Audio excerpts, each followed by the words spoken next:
Hey guys, tonight we're marching straight into the belly of an empire, not to fight, but to eat. Well, attempt to eat. You're a Roman legionary, somewhere deep in the provinces. The sun's still yawning over the horizon. Your feet ache from days of walking. Your leather boots stiff from morning frost. There's dust in your teeth. Your shoulders ache from the weight of your pack. And your stomach? It's staging a quiet rebellion of its own. So, before you get comfortable, take a moment to like the video and subscribe, but only if you genuinely enjoy what I do here. And while you're at it, drop a comment telling me where you're listening from, and what time it is there. I love knowing where in the world we're dreaming together. Now, dim the lights, maybe turn on a fan for that soft background hum, and let's ease into tonight's journey together. You wake just before first light, the kind of hour that feels like it wasn't meant for humans. The sky is a smoky lavender, the air cold enough to tighten your skin like wet cloth left out overnight. Around you, dozens of other soldiers stir in their cloaks, stretching limbs that never really rested. Your fingers grope inside your satchel, hoping, just hoping, that some crust of yesterday's bread has survived. No dice. Only a crumbled leaf and the ghost of flour. Your stomach groans. Again, it's been 2 days since the last proper supply wagon showed up. And you're now marching on something between memory and fumes. There's a strange intimacy in hunger shared. You glance over at your tent mate, who's chewing a piece of leather. Not jerky, just actual leather. A weird trick to fool the jaw into thinking it's working on food.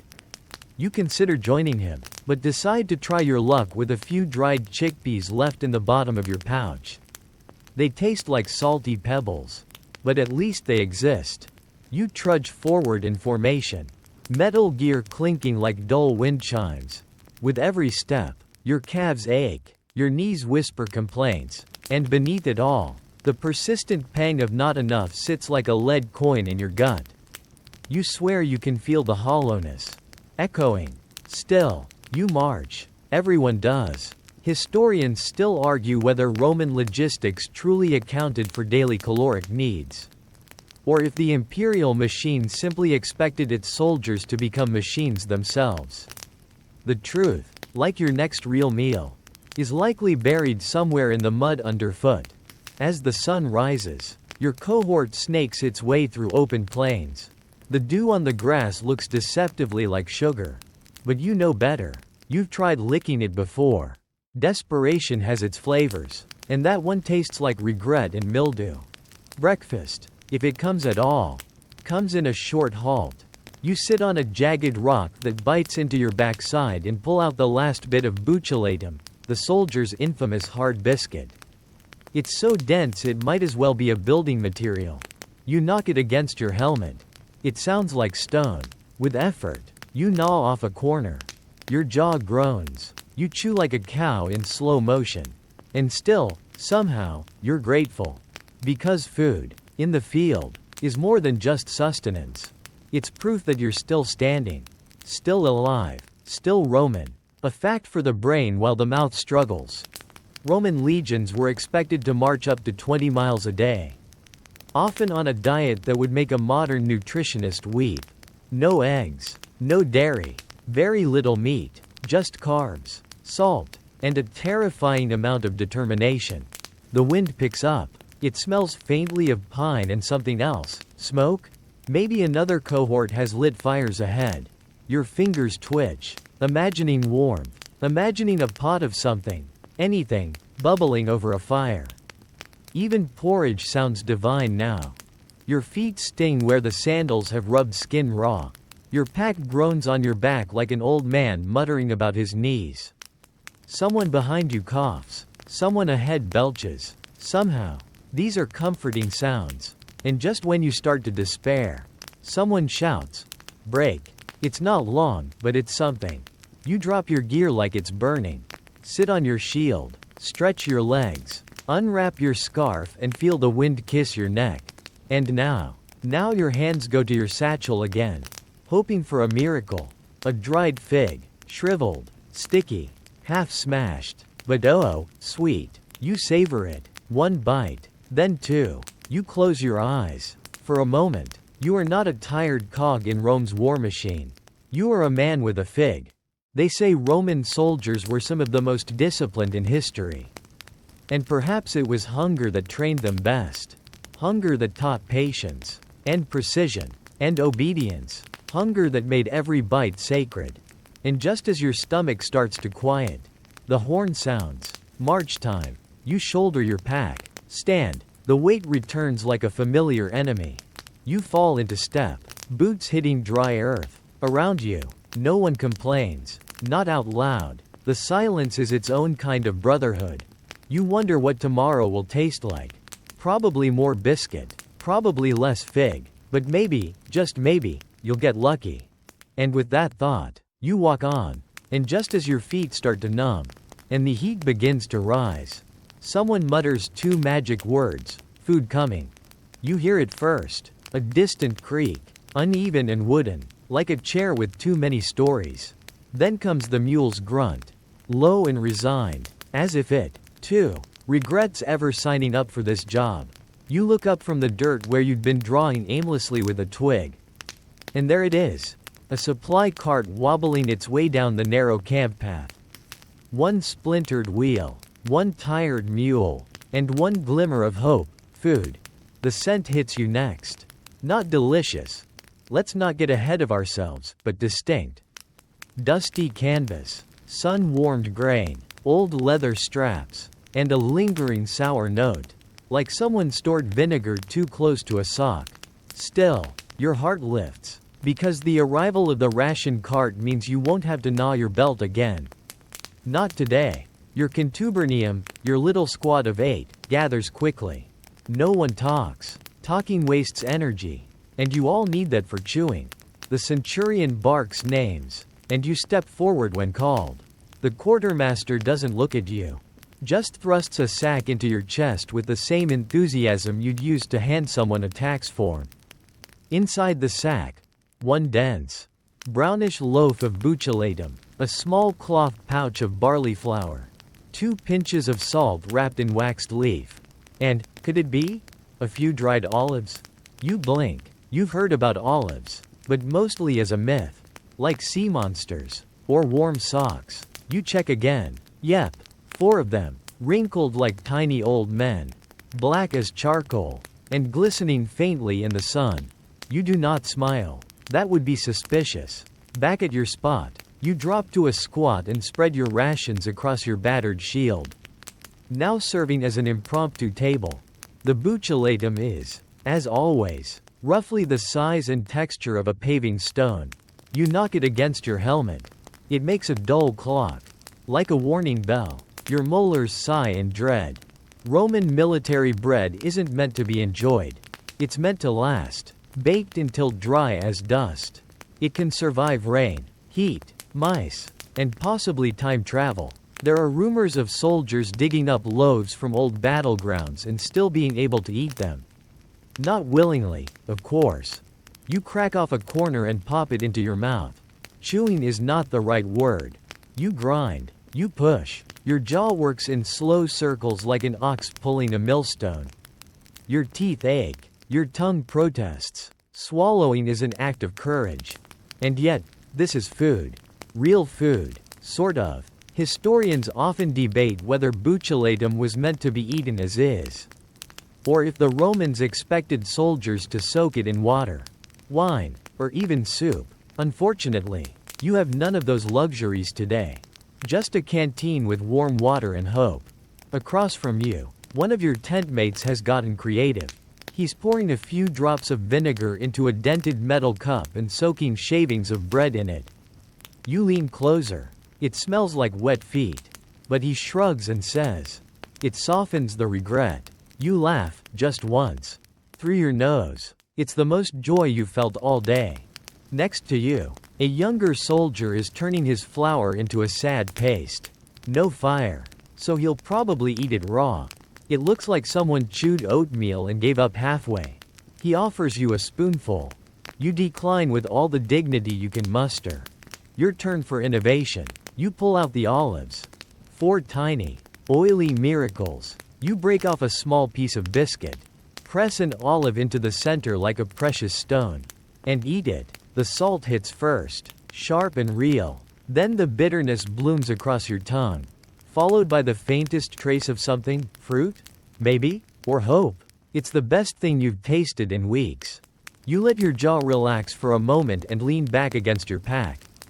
The sun's higher now, casting long shadows across the churned-up dirt. You hear the clank of armor, the wheeze of someone sharpening a gladius. And always, always, the steady hum of flies. They love soldiers. All that sweat and biscuit dust. There's a strange comfort in how predictable it all is. The bread, the hunger, the aching knees, the momentary joys, like an olive, or a joke, or the way your cloak smells like smoke from last week's fire, sour but familiar. Did you know Roman soldiers burned a ridiculous number of calories per day? Modern estimates say upwards of 3.000, sometimes 4.000. But you're running on biscuit fumes and stubbornness. No meat today, no cheese, just compressed history disguised as food. Someone mentions garum, fermented fish sauce, and everyone groans. Not because it's bad, but because it's a tease. The officers might have some. The merchants definitely do. But you'd kill for a whiff. Let alone a drizzle. The smell alone could make your bread taste like it had ambition. A scholar once claimed that butylatum was so hard. Roman soldiers used their helmets as mortars to grind it back into flour. You tried that once. All you got was a headache and a very suspicious dent in your helmet. Never again. Another bite. Another chew. You wonder if this is how statues feel, stone on the outside. Hollow inside. Your hands feel dry. Your lips cracked. You take a sip of warm water and swish it around, pretending it's soup. You remember, dimly, how food used to be at home. Real bread, honey, figs picked fresh and split open under a tree. Your mother's kitchen, smoky and sweet. You'd give half your pay just to smell it again. Someone's stomach growls. It's not yours this time. You nod at him. Hunger's the only language that needs no translation. You look around and realize everyone is finishing at the same pace. Bread gone, flour packed, mouths dry. There's a strange unity in the silence that follows a meal. Not satisfaction, but completion. You wipe crumbs from your hands, brush the dust from your cloak, and stretch your back. Your spine cracks like old scroll parchment. You stand, shield strapped, pack lifted, sword secured. Routine holds you together. And just as your fingers find their place on the leather strap, the centurion yells, "Time to march." The sun has crept higher. The breeze turned warmer. The path ahead no less dusty than the one behind. You fall into step, boots thudding, shields creaking, and the ghost of olives still clinging to your teeth. The road stretches, the line moves, and up ahead, someone mentions garum again. This time, you can almost smell it. You catch the scent before you see the jar. It hits your nose like a slap from Poseidon's open hand, briny, sour, and deeply, aggressively fishy. It curls in your sinuses and settles somewhere behind your eyes. You gag, just a little, but you don't move away. Because that smell? That's garum, liquid gold to some, fermented nightmare to others. And today, it's in your camp. One of the senior soldiers has acquired a small amphora, sealed with wax and smeared with dirt from gods know where. Probably traded for a week's salt rations or half a bribe. He opens it slowly, reverently, as if cracking open a treasure chest or disarming a bomb. The smell intensifies. People gather. You shuffle closer. Curiosity stronger than caution. Garum is, in theory, fish sauce. In practice, it's ancient alchemy, made from small fish, anchovies, mackerel, whatever could be caught, fermented in salt for weeks under the hot sun until everything inside melts into liquid. Bones, guts, eyeballs, all of it. Then it's strained and bottled and sold across the empire at scandalous prices. Rome loves it. The provinces tolerate it. You're still undecided. The jar's owner pulls a chunk of butylatum from his pouch and tears off a piece. He dips it carefully into the jar, just the edge, and then eats it with the slow satisfaction of someone enjoying a feast meant for kings. His eyes close. His shoulders relax. He's in another world, a smellier one. You ask for a taste. You don't expect him to say yes. But he pauses, looks at you, and then dips a crusty shard into the jar. Not much, barely a drizzle. He hands it over like a priest offering a sacrament. You bite. Immediately, your mouth recoils. It's saltier than the sea and somehow also sweet. Fishy. Yes, but not in the way of something rotting. More like something determined to never be forgotten. It hits every corner of your tongue, then settles like an argument in your throat. You cough once, twice, and then, you want more. Historians say garum was Rome's favorite condiment. Splashed on everything from eggs to porridge to roasted dormice. Some types were so expensive only senators could afford them. Others were sold in back alley stalls and smelled suspiciously like catfish gone wrong. Scholars still argue whether soldiers were ever meant to have it in the field, or if its appearance here means someone's bending rules. You chew. The garum clings to your bread like gossip. Sticky, sharp, memorable. Your stomach perks up, unsure whether to thank you or report you to the legions medicus. Around you, others watch with equal parts envy and horror. A few whisper deals under their breath. Salt, a spare buckle. One man offers an extra blanket. Garum has power. The amphora vanishes quickly, tucked into a private pouch. Sealed again like a state secret. But the taste remains. Your mouth tingles. Your tongue feels stained. And your mind starts to wander. What else do the officers have? Tucked away in their tents? Honey? Dried apples? A flask of real wine. Not the watered-down posca you're rationed? You've seen the centurion's waistline. He's not surviving on biscuit crumbs. You remember a story, maybe true, maybe invented around a campfire, that Julius Caesar once traveled with a personal garum maker. A whole man just to ferment fish. You picture that job. You imagine the smell. Then you try to forget it. The sun creeps higher, heat thickening like soup. Your armor begins to bake your shoulders. Flies gather around your mouth, drawn to the scent of garum or the sweat on your upper lip. You swat them away lazily. It's not worth the energy. Nothing is. Until the next bite, you sit down again, pick at your remaining bread, and wish it tasted like the last piece. But it doesn't. The garum's gone, and with it, the illusion of flavor. This piece tastes like clay and regret. Still, you chew. Roman diets in the field weren't designed for pleasure. They were calibrated for logistics. Bread that didn't spoil. Grains that traveled well. Dried legumes that could be boiled into submission. Garum? Garum was the exception. The indulgence. A reminder that the world held more than dust and discipline. Your tongue still tingles. Your fingers are oily from the crust. You rub them on your tunic. But the smell won't leave. It lingers, ghost-like, hanging in the air around your mouth like a whisper of better meals. You try to focus on other things, marching orders, sharpening routines, foot rot, but the taste keeps dragging you back. And then, a laugh, a low, tired chuckle from a soldier across the fire. He's staring at the empty jar like it's a woman who just broke his heart. Smells like Neptune's armpit, he says. You smile. He's not wrong. Still chewing. You think about how garum travels. In sealed clay jars. Wrapped in straw. Loaded on mule carts. Some versions are made in Spain. Others in North Africa. There's a kind from Pompeii that's supposedly the best.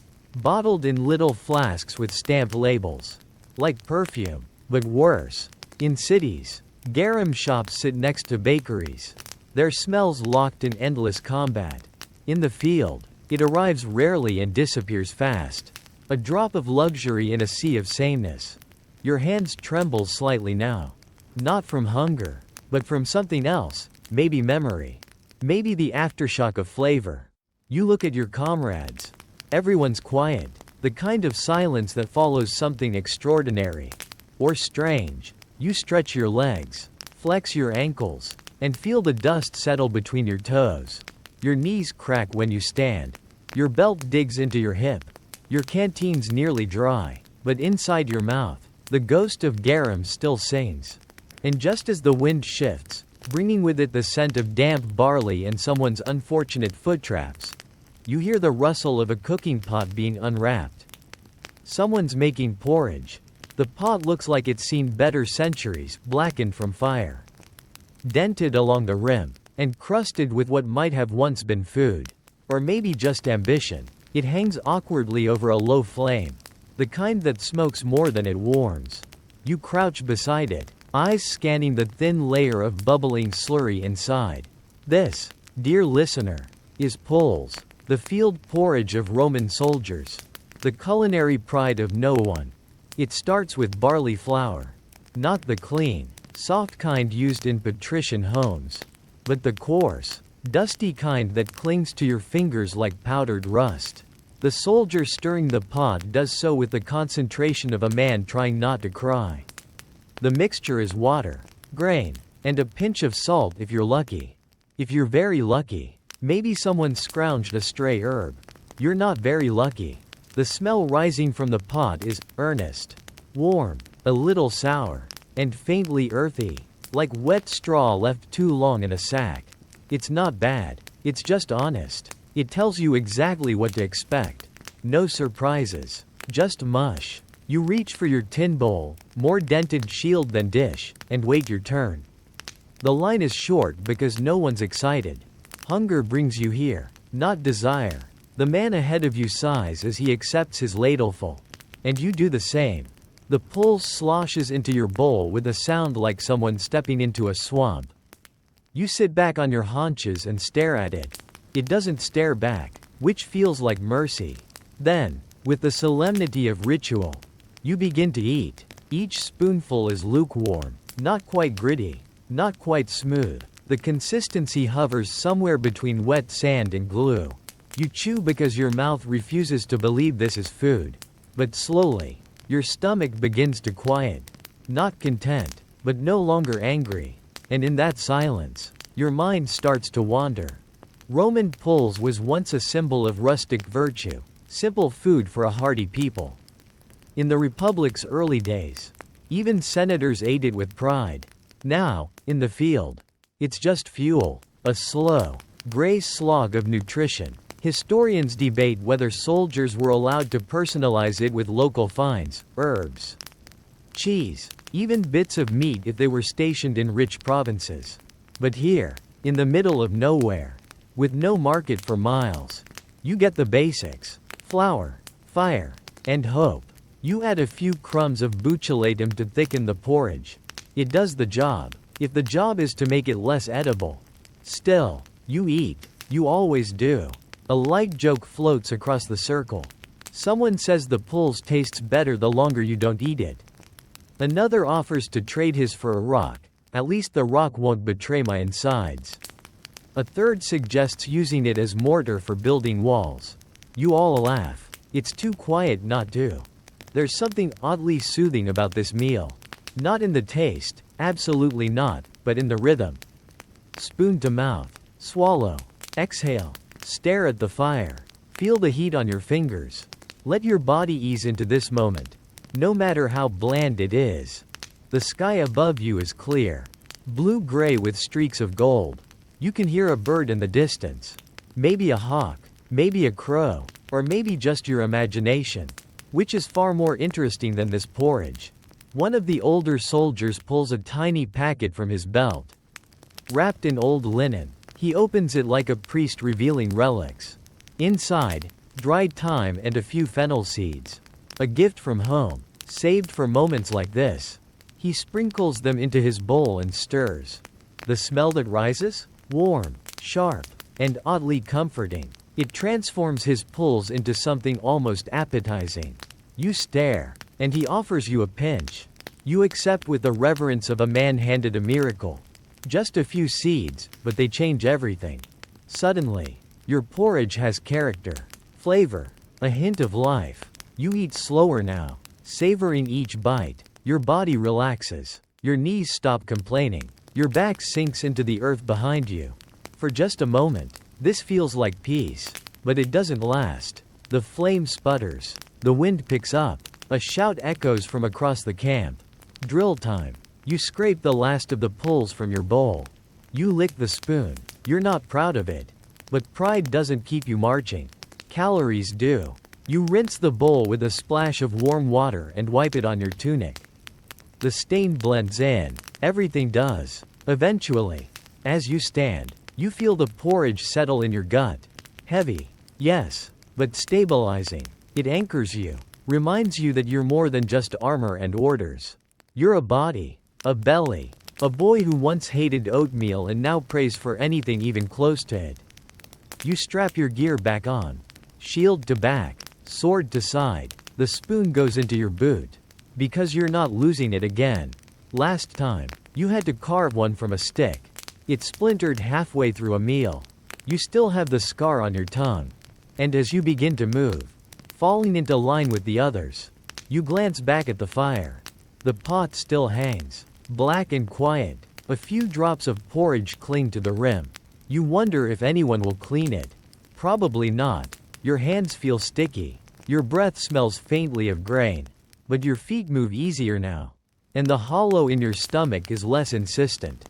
This was lunch, or breakfast, or dinner. Time blurs in the field.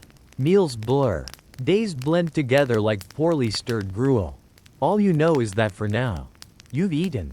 And just as you adjust your straps and begin to march again, someone walks past holding a raw onion. You catch the sharp sting of it in the air, bright, pungent, unapologetic. And suddenly, you're starving all over again. The first whiff of the onion catches you off guard, crisp, sulfurous, and startlingly alive. It slices through the earthy hum of dust and sweat like a sharp comment in a silent room. You turn instinctively toward the scent, eyes narrowing against the glare of the midday sun. There he is. A soldier 2 rows over. Squatting casually with a raw onion in one hand and a dull eating knife in the other. He peels it slowly, deliberately, each layer squeaking faintly under his fingers like damp parchment. You inch closer. Not obviously, you're not begging, but with the kind of subtle footwork that says, if you drop even a slice, I'll be there before it hits the dirt. He catches your eye and grins. A single, yellow-toothed smirk that says he knows exactly what he's holding. Power. Flavor. Something fresh. He takes a bite. It crunches with the volume of a bone-breaking. Juice sprays from the white flesh, dribbling down his chin. He closes his eyes. It's dramatic, and maybe unnecessary, but effective. You salivate in spite of yourself. In the Roman field diet, raw vegetables, onions, garlic, leeks, weren't just food.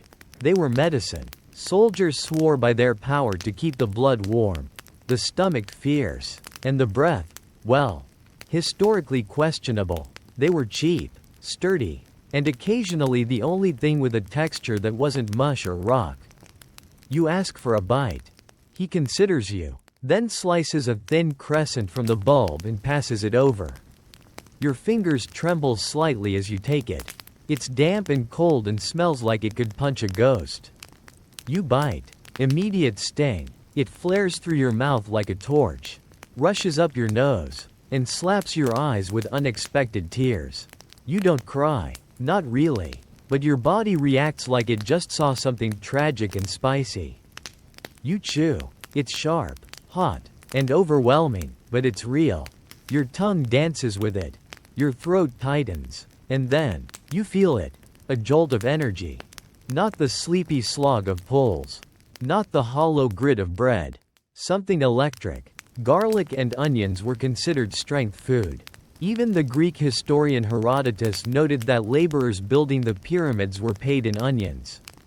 Roman legions, ever practical, followed suit. They were believed to ward off sickness, boost virility, and, if the camp gossip is to be believed, clear sinuses strong enough to smell home across continents.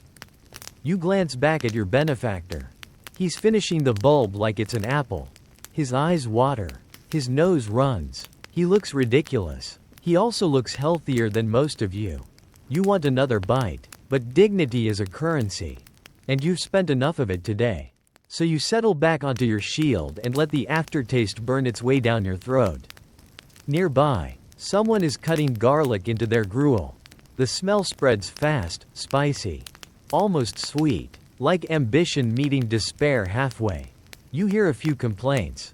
Someone says, "Smells like a bathhouse on fire."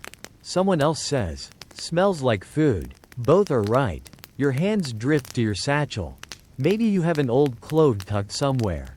Dried garlic keeps better than friends out here. But no luck, just flour dust and the ghost of yesterday's olives. The onion lingers on your breath. You can feel it every time you exhale. It crawls out of your pores. It becomes you. And yet, you feel better, more awake. Your limbs ache a little less. Your thoughts come a little faster. There's something about that sting that shakes the sleep from your bones. Historians still debate how widespread these field vegetables were. Some say onions were standard issue. Others believe they were luxury, purchased in markets, gathered on foraging trips, or brought from home wrapped in waxy cloth and motherly guilt. Either way, when you have one, you're the king of your corner of the camp. You remember a time, weeks ago, when your unit stumbled upon a field of wild leeks. It was like finding treasure. The smell followed you for days. The centurion didn't even complain. He just muttered, "Better than the latrines," and walked away. As the sun sinks lower, the air thickens. The fire from the onion fades to a dull hum in your mouth. It's pleasant now, like a blanket of embers tucked under your tongue. You feel warm, even as the wind begins to pick up dust again. You pull your cloak tighter. The warmth inside your belly is a comfort, however temporary. You think about the power of something so simple. A vegetable, a bulb, really, layers upon layers, like the lives you left behind. Peel enough, and maybe at the center, just like now, you find something raw and honest.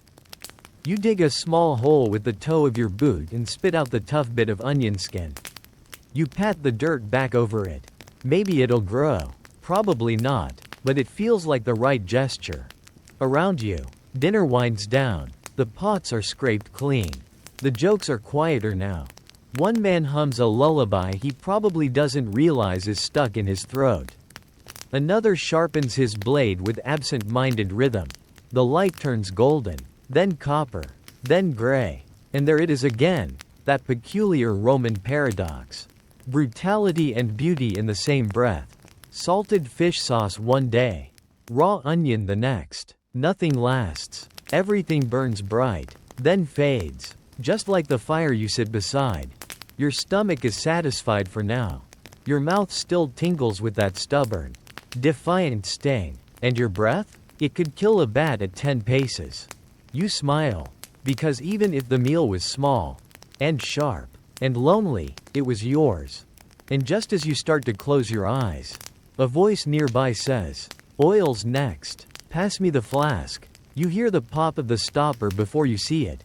A soft thwup followed by a glugging sound that's equal parts promising and ominous.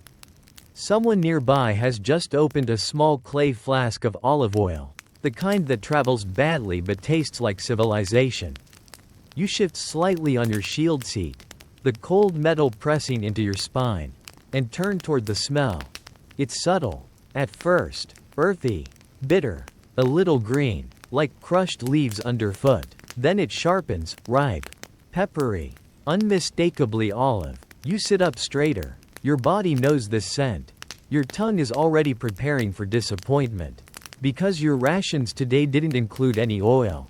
But your soul? Your soul leans forward like a sunflower to sunlight. The soldier holding the flask is careful. He pours with slow, meditative precision, letting the oil trickle over a lump of bread in his bowl. The golden sheen clings to the biscuit like candle wax melting on stone. You hear him exhale as he bites in. The crunch is familiar. The flavor is not. He offers the flask to the man beside him. Another pour, another bite, another sigh of quiet satisfaction. It's a ritual now. And you want in. Olive oil in the Roman world wasn't just food, it was life.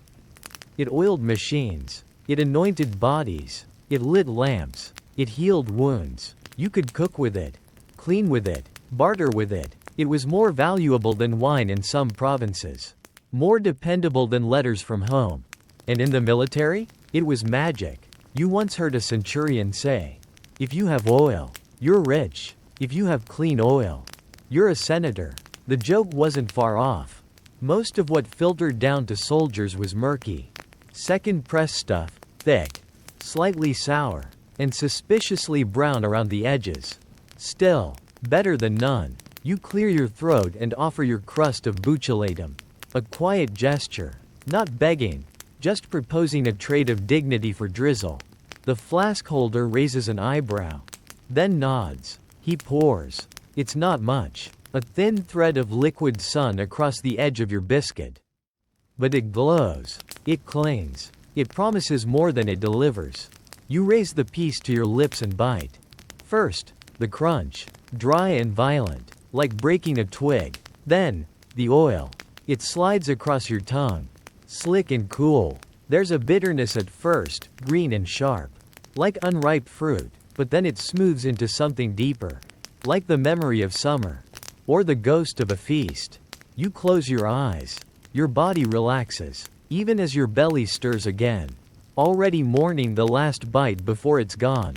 The bread, now softened at the edges, feels almost luxurious. It's still food for marching men.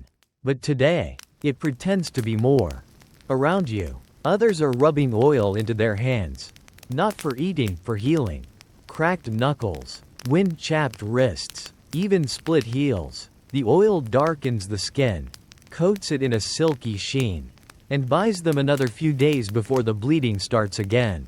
One man rubs it into his beard. Another wipes it onto a cloth and polishes his blade. You glance at your own hands. The skin is dry, stained with dirt, and stiff at the joints. You reach for the last drop left on your crust and smear it into your palm. It vanishes quickly, but for a moment, it's smooth, whole.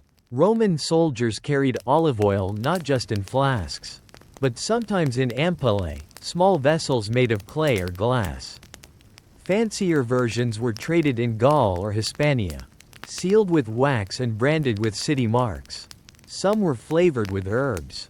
Others reeked of fish, but all of them reminded you that you were part of something vast and old. An empire fueled by salt, bread, and oil.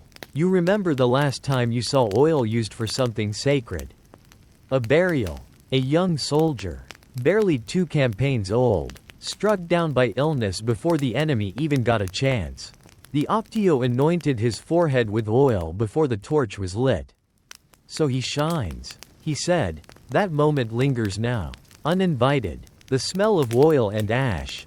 The way the flames danced against the dusk. Your biscuit is gone. The oil has vanished from your hands. But the feeling remains. Someone passes the flask again. Now nearly empty. It gurgles softly. You wonder how far it traveled, over mountains, past customs, through bandits and bureaucracy, just to end up here. In a dirt-streaked camp beside a fire that smokes more than it warms. A historian once wrote that olive oil was the soul of the Mediterranean. It moved armies. It crowned kings. It spiced up porridge and politics alike. Whether that's romanticism or truth, you'll never know. But tonight, it moved you. The campfire crackles low now. Amber coals tucked under collapsing logs. The light flickers across metal greaves and tired faces. You lean back and stretch your legs. Your knees pop like old leather. Your back complains, but your stomach is calm. There's something grounding about oil. Something ancient. It doesn't just fill, it connects. To land, to labor, to memory. Even here, in the dirt and noise and fatigue. It whispers of olive groves under hot skies and quiet meals under cooler moons. You breathe deeply. The last of the oil's scent clings to your beard. A hint of something clean. Something good. Then, from across the camp, you hear the clink of a wine flask. It's not a feast. It's Posca. But your mouth waters anyway. The clink of the wine flask is unmistakable, metal against clay. A soft slosh of liquid inside. You know it's not real wine. Not the dark, sweet, noble stuff served in villas with olives and honeyed dates. No, this is Posca, the soldier's drink. A vinegar water blend so acidic it could probably clean a sword if you were desperate enough. And yet, your mouth begins to water. The man holding it is already sipping. He tips the flask high and gulps like it's cold spring water. Not sour old wine cut with rain from last week. His face puckers slightly. He coughs, wipes his mouth, and grins. Still better than the latrine bucket. He says, no one argues. You shuffle closer. Again, not begging, but orbiting. Hoping for gravity to do its work. After a minute, he offers the flask. It's warm from his hand. Slightly sticky around the rim. You nod, say nothing, and take a swig. It hits your tongue like a slap from a lemon tree. Tart, brutal, and then strangely refreshing. The sourness wakes you up. It scours your mouth clean of dust and dried bread. There's even a hint of herbs, maybe mint, maybe wishful thinking. You drink again, slower now, letting it sit, letting the vinegar bite chase away the lingering heaviness of oil and onion. Posca wasn't just hydration, it was strategy. Roman commanders knew clean water was a gamble. Especially when traveling. Mixing it with vinegar didn't just make it taste stronger, it helped kill off whatever was lurking in the well.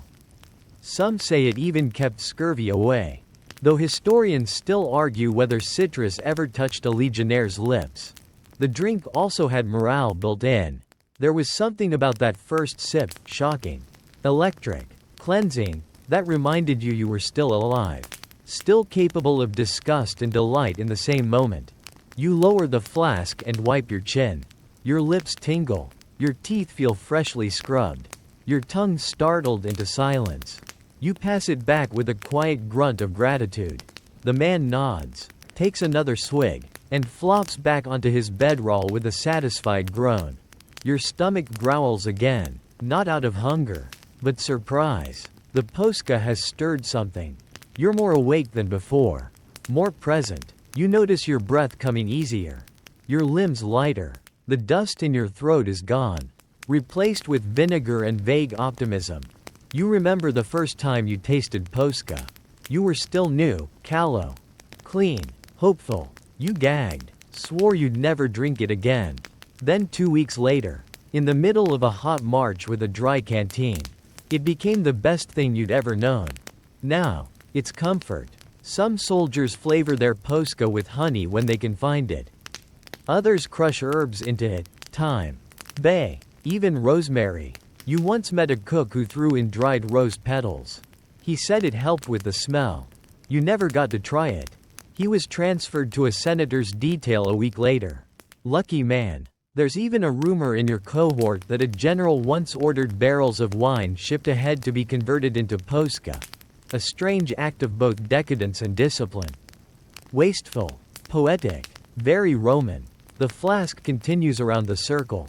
Each man sips, winces, and relaxes. You all breathe the same sour air now. It smells like vinegar, smoke, and sweat, a cologne of survival. Someone adds a joke. If you drink enough Posca, even the bread starts to taste like food. You laugh. It's not wrong. Acid dulls the senses in a way that's almost comforting.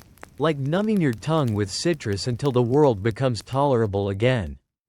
You glance down at your canteen. Empty. You consider asking for a refill. But the flask has vanished into someone's pack. Rations are rationed. Fare is fare. Instead, you close your eyes and lean your head back. The sun is lower now, kissing the tops of the tents with molten orange light. The air cools. Your back relaxes. Your lips still sting from the vinegar. There's a reason Posca lasted centuries. It wasn't just practical, it was ritual. Soldiers shared it, passed it hand to hand like a secret handshake. In lonely places, it reminded you that you were not alone. That someone else just drank what you drank. That someone else also winced. Also laughed. Also swallowed. You sighed through your nose. The world smells like leather and acid. You let it wrap around you like a blanket. A small fly buzzes near your ear. You swat lazily, half-hearted. It dodges. Persistent. You wonder if even the flies are after the posca. Probably. Roman insects have good taste. You lean over and spit a bit onto the dirt. The splash hisses. You imagine the vinegar boiling through the dust, carving a tiny path to the underworld. Some hungry shade might appreciate the offering. The wind picks up slightly. It rustles the camp, lifts the corners of cloaks, teases the edge of your hair. You pull your hood up and nestle deeper into your seat. Your tongue still holds the taste of vinegar. It's not pleasant, but it's something. And just as you begin to drift, eyes half-lidded, someone nearby whispers, "Found wild greens near the ditch." Your stomach perks up, because in the Roman army, foraging was the poor man's market. You're on your feet before you realize you've stood. Wild greens near the ditch is a phrase that wakes up something primal. It's not exactly a feast, but it's a chance, a break from the relentless cycle of biscuit, porridge, and vinegar dreams. You follow the others toward the edge of camp, stepping carefully over scattered gear, the occasional sleeping soldier, and a half-smashed pot that no one has claimed since last week. The ditch is shallow, barely more than a worn groove in the earth, the kind of place water passes through during heavy rain, or where trash collects when no one's looking. And yet, today, it offers green. They're not much. These plants, mostly portulaca, with its tiny teardrop leaves, thick and glistening like they've just remembered how to be alive. Some dandelion, sharp and bitter in flavor, but clean. You crouch low, fingers sifting through the earth, seeking something edible and not already nibbled by insects or worse. You pluck a few handfuls. It's instinctive now. Gather, rinse, chew. If it doesn't burn or make your tongue swell, it's fair game. Someone nearby finds fennel. Another stumbles on wild garlic, thin shoots, but fragrant, promising. Foraging, for Roman soldiers, wasn't just a pastime, it was policy. While the empire provided rations, it also expected its legions to be resourceful. Roads could be blocked, convoys delayed. A good soldier knew how to feed himself when the wagons didn't arrive. A very good soldier knew what to pick without dying afterward. You rub the leaves between your fingers. The scent rises, sharp, grassy, a little like pepper. You pop one into your mouth. It crunches with the quiet defiance of something freshly alive. It's bitter, but not unpleasant, a new flavor in a world of monotony. The others are doing the same, tasting, chewing, spitting out what offends them. You see one man rub a leaf on his wrist. Wait a few seconds, then nod. No rash. Safe enough. Historians still debate whether foraging was officially sanctioned or simply tolerated. Some sources suggest soldiers carried pocket guides, lists of safe herbs, poisonous roots, and the difference between a helpful leaf and an urgent trip to the medicus. Others argue it was passed down through whispers and examples, the way you now watch the older soldiers move with quiet certainty. You mimic them, pluck, sniff, chew. You find wild sorrel, tangy, lemony, a gift. You crush it between your fingers and inhale deeply. For a second, you're back in your village, stealing herbs from the edge of the bathhouse garden. A simpler time, a younger stomach. One of your tent mates produces a small tin cup and begins mixing the greens with a splash of posca. It's crude salad dressing, Roman style. He even adds a pinch of salt from his ration pouch, stirring the whole mess with the butt end of a spoon. You nod in approval. Field cuisine at its finest. You try a bite. It's vibrant, bright, even. The vinegar cuts the bitterness. The salt rounds it out. The greens themselves are tender, firm, still holding the sun in their fibers. You chew slower now, savoring it. You remember what it feels like to eat something fresh, something that didn't travel in a sack, or spend a month drying under someone's cot. Your stomach purrs, your shoulders drop. The world softens just a little. A soldier nearby cracks a joke, dinner and gardening. Next we'll be weaving baskets. You chuckle. But there's pride here too. A quiet satisfaction. You fed yourself today. With your hands. From the earth. One man finds mushrooms. Everyone freezes. Mushrooms are either food or murder. And no one wants to gamble. An older soldier squints at them. If it stains yellow, don't eat it, he mutters. You step back. Another finds a handful of wild mint. The scent drifts on the breeze, cool, sharp, utterly foreign to the sweaty dust of camp. He offers sprigs around. You chew one slowly. Your tongue rejoices. Your breath finally smells like something other than despair. Somewhere in the background, someone is singing, softly, off-key, the kind of tune meant for children, but carried here by someone old enough to forget the words halfway through. The sun begins its slow fall. The sky bleeds gold into purple. You sit down again, cross-legged, your little bundle of greens tucked into your lap. You eat without speaking. The leaves crunch. The dressing sizzles faintly on your tongue. For a moment, you feel something close to balance. And still, the field doesn't let you forget. A shout rings out. Someone ate a green they shouldn't have. His face is flushing. He's bent over, gripping his stomach. The medicus is already moving. Everyone watches, chewing slower now. You glance at your mint. Safe. You hope. It's always a risk. Every bite. But then again, so is everything here. You wash your bundle with the last of your water. Just a splash. Enough to knock the dirt loose. The leaves shimmer. You eat them one by one. As the shadows stretch long across the earth. Your fingers smell like fennel and vinegar. Your breath like mint and luck. You lean back onto your elbows and stare at the sky. It's strange. You've eaten barely a handful of leaves. And yet, you feel full.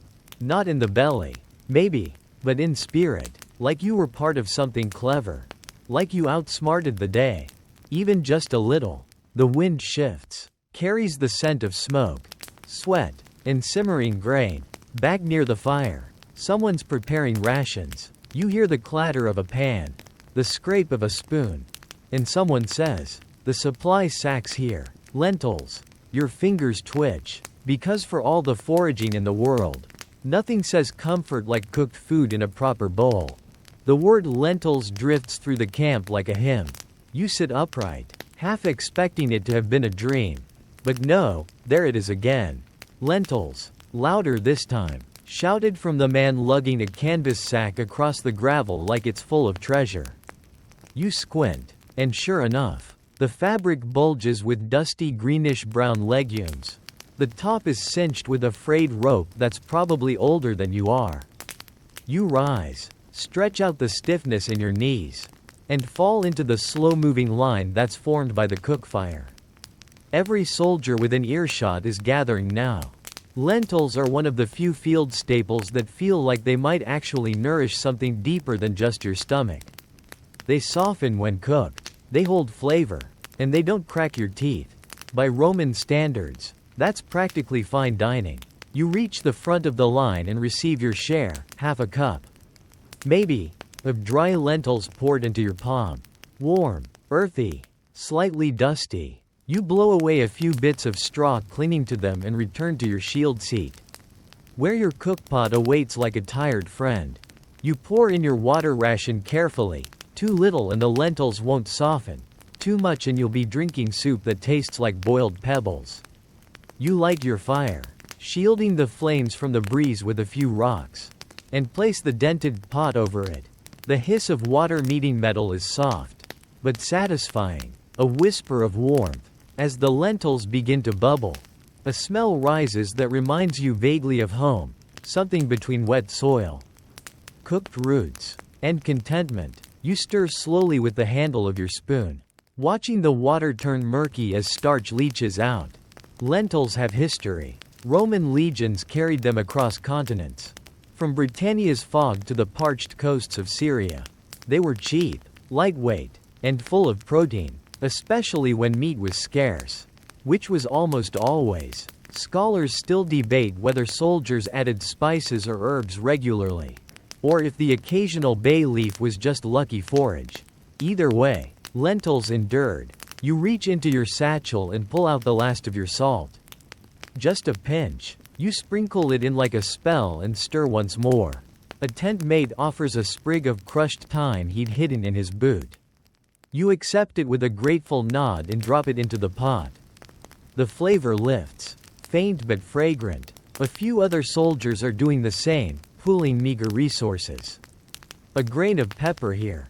A clove of garlic there. One man has a tiny lump of dried carrot. He shaves it in with the tip of his dagger. Another adds a sliver of goat fat he must have bartered from someone lucky. You watch the mixture transform. What began as famine begins to resemble food. The bubbling gets thicker. The lentils swell. You scoop up a spoonful and blow across it. The steam curls like a gentle ghost. You take a bite. It's hot, too hot, but you hold it in your mouth anyway. Because you've waited long enough. The lentils are soft, earthy, a little sweet from the thyme, with the salt hitting just at the end like a closing drumbeat. You sigh, you chew, you close your eyes. Your body reacts immediately. Your chest loosens, your shoulders lower, your face, tired from squinting against the sun all day, finally relaxes. You're still sitting in the dust. Your cloak still smells like vinegar and smoke, but for now. This bowl makes it all feel manageable. A soldier near the fire mutters. This is almost too good. We should be suspicious. Another responds. Tomorrow. It'll be gravel again. Everyone chuckles. You glance around and see bowls being passed. Shared. Hands reaching out. Knees touching. Firelight dancing across cheeks and helmets. It's not a banquet, but it is a gathering. A communion of sorts. Lentils have done what commands and discipline sometimes fail to do. Bring everyone together. You finish your bowl slowly. You even scrape the sides. A little burnt crust clings to the bottom, chewy, slightly bitter, but somehow the best part. You chew it like candy. You remember your grandmother once said lentils were the food of patience.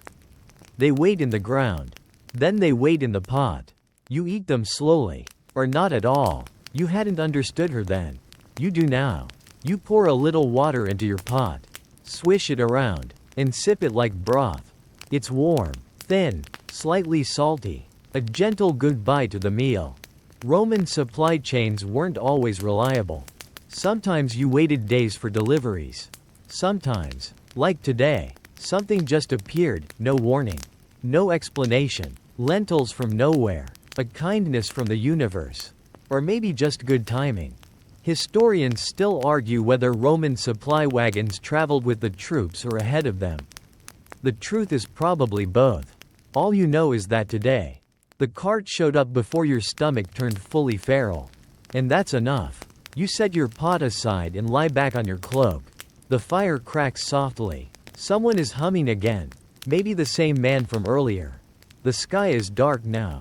But the stars have yet to declare themselves. You press your hands to your belly. It's not full, not by the standards of feasting. But it's warm, solid, calm. You let the feeling stretch through your limbs, out into your fingers, into your toes. Your breath deepens. Then, almost imperceptibly, you smile. Because even as your eyelids grow heavy, you hear the scrape of pans behind you. Someone's trying to cook something hot. A real fire, real flame. Something more ambitious than just heat and hope. And your stomach, once again, begins to listen. You hear the sound before you see the fire, an eager pop and hiss that signals not just warmth, but intention. This isn't someone reheating porridge or boiling sad water for pulls.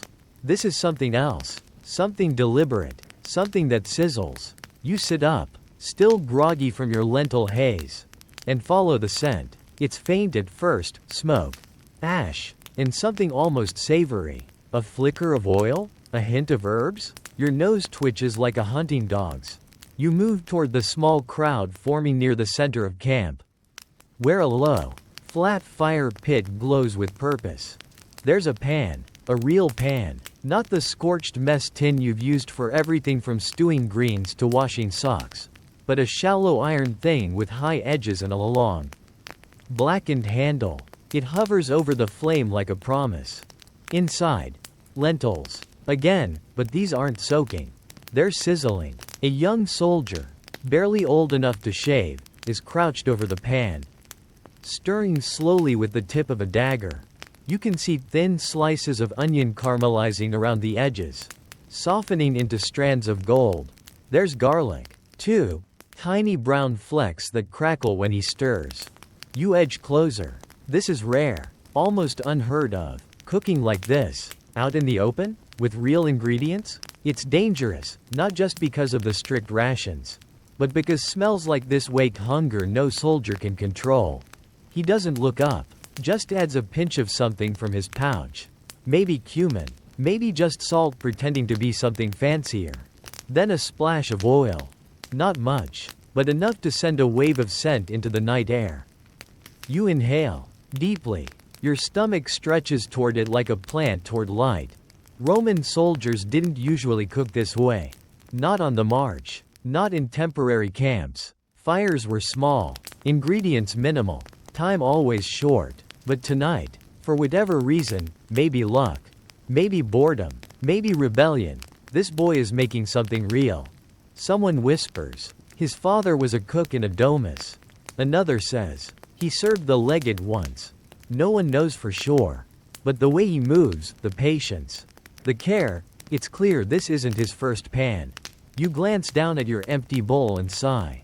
You're full enough, technically, but there's a different kind of hunger now. One that's not about calories. One that remembers family kitchens. Stolen moments. The smell of sauce from a neighbor's courtyard. He adds a few cooked lentils to the mix. Stirs. Then presses them flat with the back of the blade. They hiss and brown. A kind of pancake. Maybe? A lentil fritter? It doesn't matter what it's called. It only matters what it is. Comfort. He spoons the mixture into small rounds along the edge of the pan. They crisp and curl, edges turning deep brown. One by one, he slides them off and sets them on a piece of bark. He doesn't speak, just nods at the first soldier who stepped forward. A small, flat round is taken, bitten, chewed slowly. The man's eyes close. He nods. Then the line begins. You wait patiently, bowl in hand, even though there's no promise of anything. But the boy moves fast. Each patty takes a few minutes. And there's a rhythm now. Sizzle, flip, slide, like a heartbeat made of heat and hunger. When your turn comes, you don't speak, you just hold your bowl out. He nods and drops in a crisp, golden disc. It smells like garlic, onion, maybe even lentil flour toasted against iron. You cradle it like it might vanish. You bite, crunch, then softness. The onion melts on your tongue. The garlic is sharp, but friendly. The lentils give it weight, texture, meaning. You chew slower than you have all day. Somewhere in your chest, a tension releases. You weren't even aware it was there. This is food. Roman soldiers ate many things. But this kind of cooking, this kind of love, patience, skill, was rare. Most days, you survived on mush, on salt, on whatever hadn't rotted yet. But tonight, for a few stolen bites, you remember what it means to be fed. The camp shifts. Men lean closer to the fire. The flickering glow paints their faces gold and shadow. Someone hums low under their breath, a tune that doesn't belong to any place in particular, but feels familiar anyway. You savor every bite. The crust, the spice, the way the oil coats the roof of your mouth. Just enough to linger. You wipe your bowl with a scrap of bread to catch the crumbs. Even the smallest charred fleck feels sacred now. No one speaks much. This kind of food doesn't need words. It commands respect. The boy keeps cooking. He doesn't look tired. If anything, he seems lighter now, his hands looser. His breath steady. Maybe this reminds him of home. 2. A few soldiers offer him their rations, flour, herbs, a chunk of old cheese. He takes it all without fuss, adds it to the mix, and keeps going. You lie back on your elbows, full in a way that feels more than physical. Your body hums, not with energy, but with enoughness. You feel like a person again, not just a soldier. Historians still puzzle over how Roman soldiers kept morale during long campaigns. Some say it was discipline. Others point to shared rituals. Or letters from home. But maybe, just maybe, it was moments like this. One boy, one pan, one meal worth remembering. And just as your eyelids begin to drift downward, as your tongue rests against the last hint of garlic on your teeth, someone leans over and whispers, "There's a story going around. The fish sauce jar is back." You sit up, because nothing resets the night like the return of garum. At first, you think they're joking. The garum jar had already made its grand appearance days ago. Or was it yesterday? Time in camp bleeds like old ink on damp parchment. But when the soldier to your left lifts his chin and says, with the kind of serious tone usually reserved for enemy sightings, he's bringing it out again. You know this is real. You sit up straighter. The last meal still warms your belly. And your body is content to stay still. But your senses? They're on high alert. Because garum, for all its drama, transforms food. Even the scraps of dried biscuit at the bottom of your satchel could become something close to a delicacy with a few oily drops. The crowd gathers like moths circling a lantern. You ease into the fringe of it, no shoving, no yelling. This is sacred business. The amphora is smaller than you remember. More squat, chipped along the rim, but unmistakable. Its wax seal has been broken. And already the scent begins to slip out, curling around nostrils with stealth and speed. Salt, fish, funk, the smell of something that defies description and somehow triggers memory. Of sea air, of market stalls, of a time when food had flavor and hands were clean. The soldier who owns it cradles it in his arms like a newborn. He doesn't gloat. That would be dangerous. Instead, he kneels near the fire and sets it down slowly, like he's worried the earth might shake from the impact. You approach cautiously, broken biscuit in hand. You won't get much, just a smear. Maybe a fingerful, but it's enough. The man uses the tip of a stick to dip into the jar and drizzle faint amber streaks across a few soldiers' bowls. The oil shimmers in the firelight, thick and syrupy. You recognize it now, not just garum, but liquamen, the thicker, more pungent cousin, more expensive, more intense. You extend your bread. He glances at you, then nods. A single drop lands across the top of your crust. Not much, barely visible, but you nod back with all the gravity this ritual demands. You take a bite. The effect is instant. The salt punches first, a bright hit behind your eyes. Then comes the funk, a deep, fermented hum that coats your teeth and fills your nose. Behind it, like a shadow, a sweetness that's barely there, almost imagined. Your tongue lights up, your jaw pauses, your brain tries to catch up. It's disgusting, it's divine, and it's utterly addictive. You chew slower, let it coat the biscuit crumbs. Close your eyes, feel the memory of fish, of brine, of anchovy bones turned into gold. You wonder how this happens, how something that smells like a harbor at low tide can taste like a secret. Historians write about garum in reverent tones. It was Rome's answer to soy sauce, to ketchup, to flavor itself. It spanned the empire, shipped in clay jars stamped with merchants' names.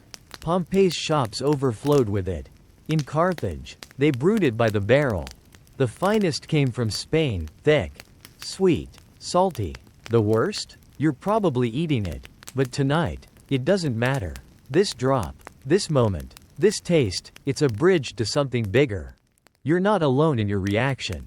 Around you, soldiers are licking fingers, wiping their bowls with crusts, trying not to moan out loud. One man wipes his spoon and tucks it into his belt like a trophy. There's laughter, too. Quiet, tired, genuine. Should have saved this for Saturnalia. Someone says, we'd be kings. Another offers to trade half his next week's ration for a spoonful. The owner shakes his head.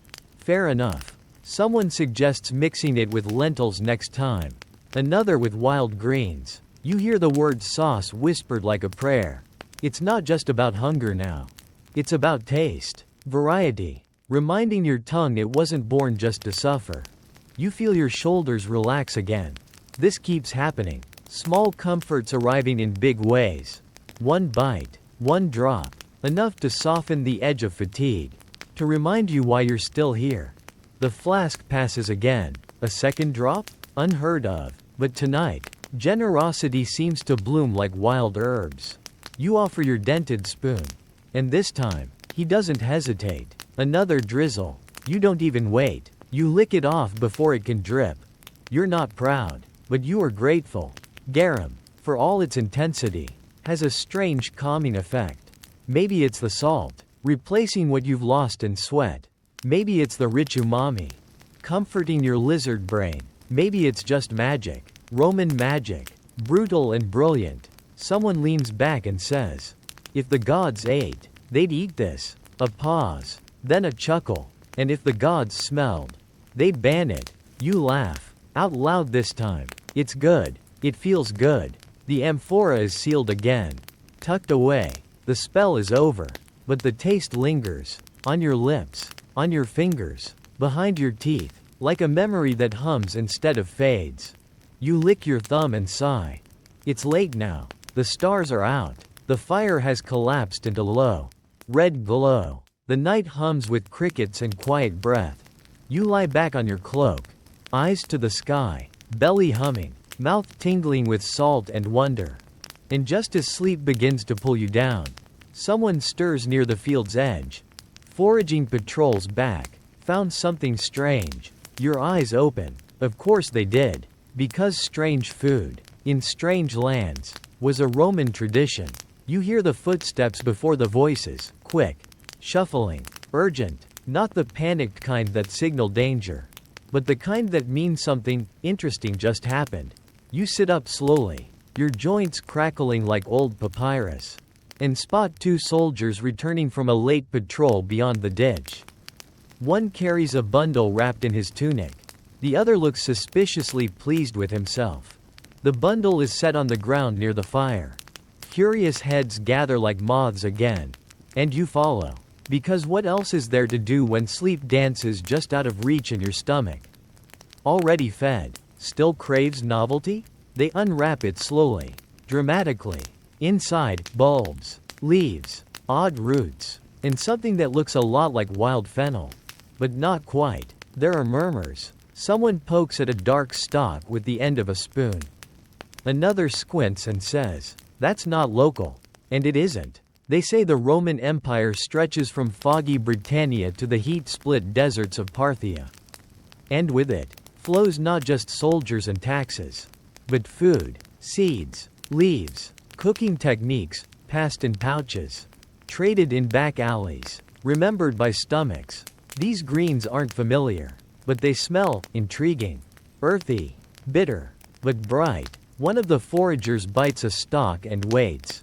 No reaction. He grins, then chews. Tastes like pepper and dirt. He says, shrugging. Not exactly a glowing review. But still, that means it's edible. And that's enough. A few brave souls begin chopping, tossing the greens into a simmering pot of leftover lentil broth from earlier. Someone adds a sliver of dried goat meat. Another drips in a few drops of garum like he's an alchemist. The smell that follows is unlike anything else in camp, sharp, savory, musky, almost floral. Your stomach, full just an hour ago, begins to flutter again. Historians note that Roman soldiers often adapted to local foods as they marched, sometimes out of necessity, other times out of curiosity. What began as survival became culture. You could track the empire's reach by the plants its soldiers learned to eat. You scoop up a small wooden bowl and wait as the pot bubbles. The first ladles go to the foragers. Naturally. Then the cook. Then, the line forms. Your serving is small, liquid heavy, with a few fibrous stalks floating among shreds of meat and lentil. You blow on the steam, which smells faintly like mustard and soil. Then sip. It's bitter at first. Your tongue recoils slightly, then adjusts. The bitterness has shape, like a folded edge. Behind it, salt, warmth, the sweetness of slow-cooked lentils, and the surprise tang of a garum kiss at the back of your throat. You chew on one of the greens. It has snap, not softness, texture, character. You don't love it, but you respect it. Someone says, tastes like what marching feels like. Another replies, then give me more. I like honesty. You smile into your bowl. There's something sacred in this strange stew. Not because it's delicious, though it's certainly better than biscuit dust, but because it's shared. Discovered. Built from the land beneath your feet in the stubborn hands of two tired men. You dip your bread crust into the broth and let it soften. The bitterness mellows. The warmth spreads up into your face. It's easy to forget that Roman camps were more than just discipline and spears. They were communities, temporary cities. People slept, gossiped, fell in love, stole garlic, learned songs in languages they didn't speak, and, most importantly, ate things they never thought they would. You finish the bowl and scrape the sides with your spoon.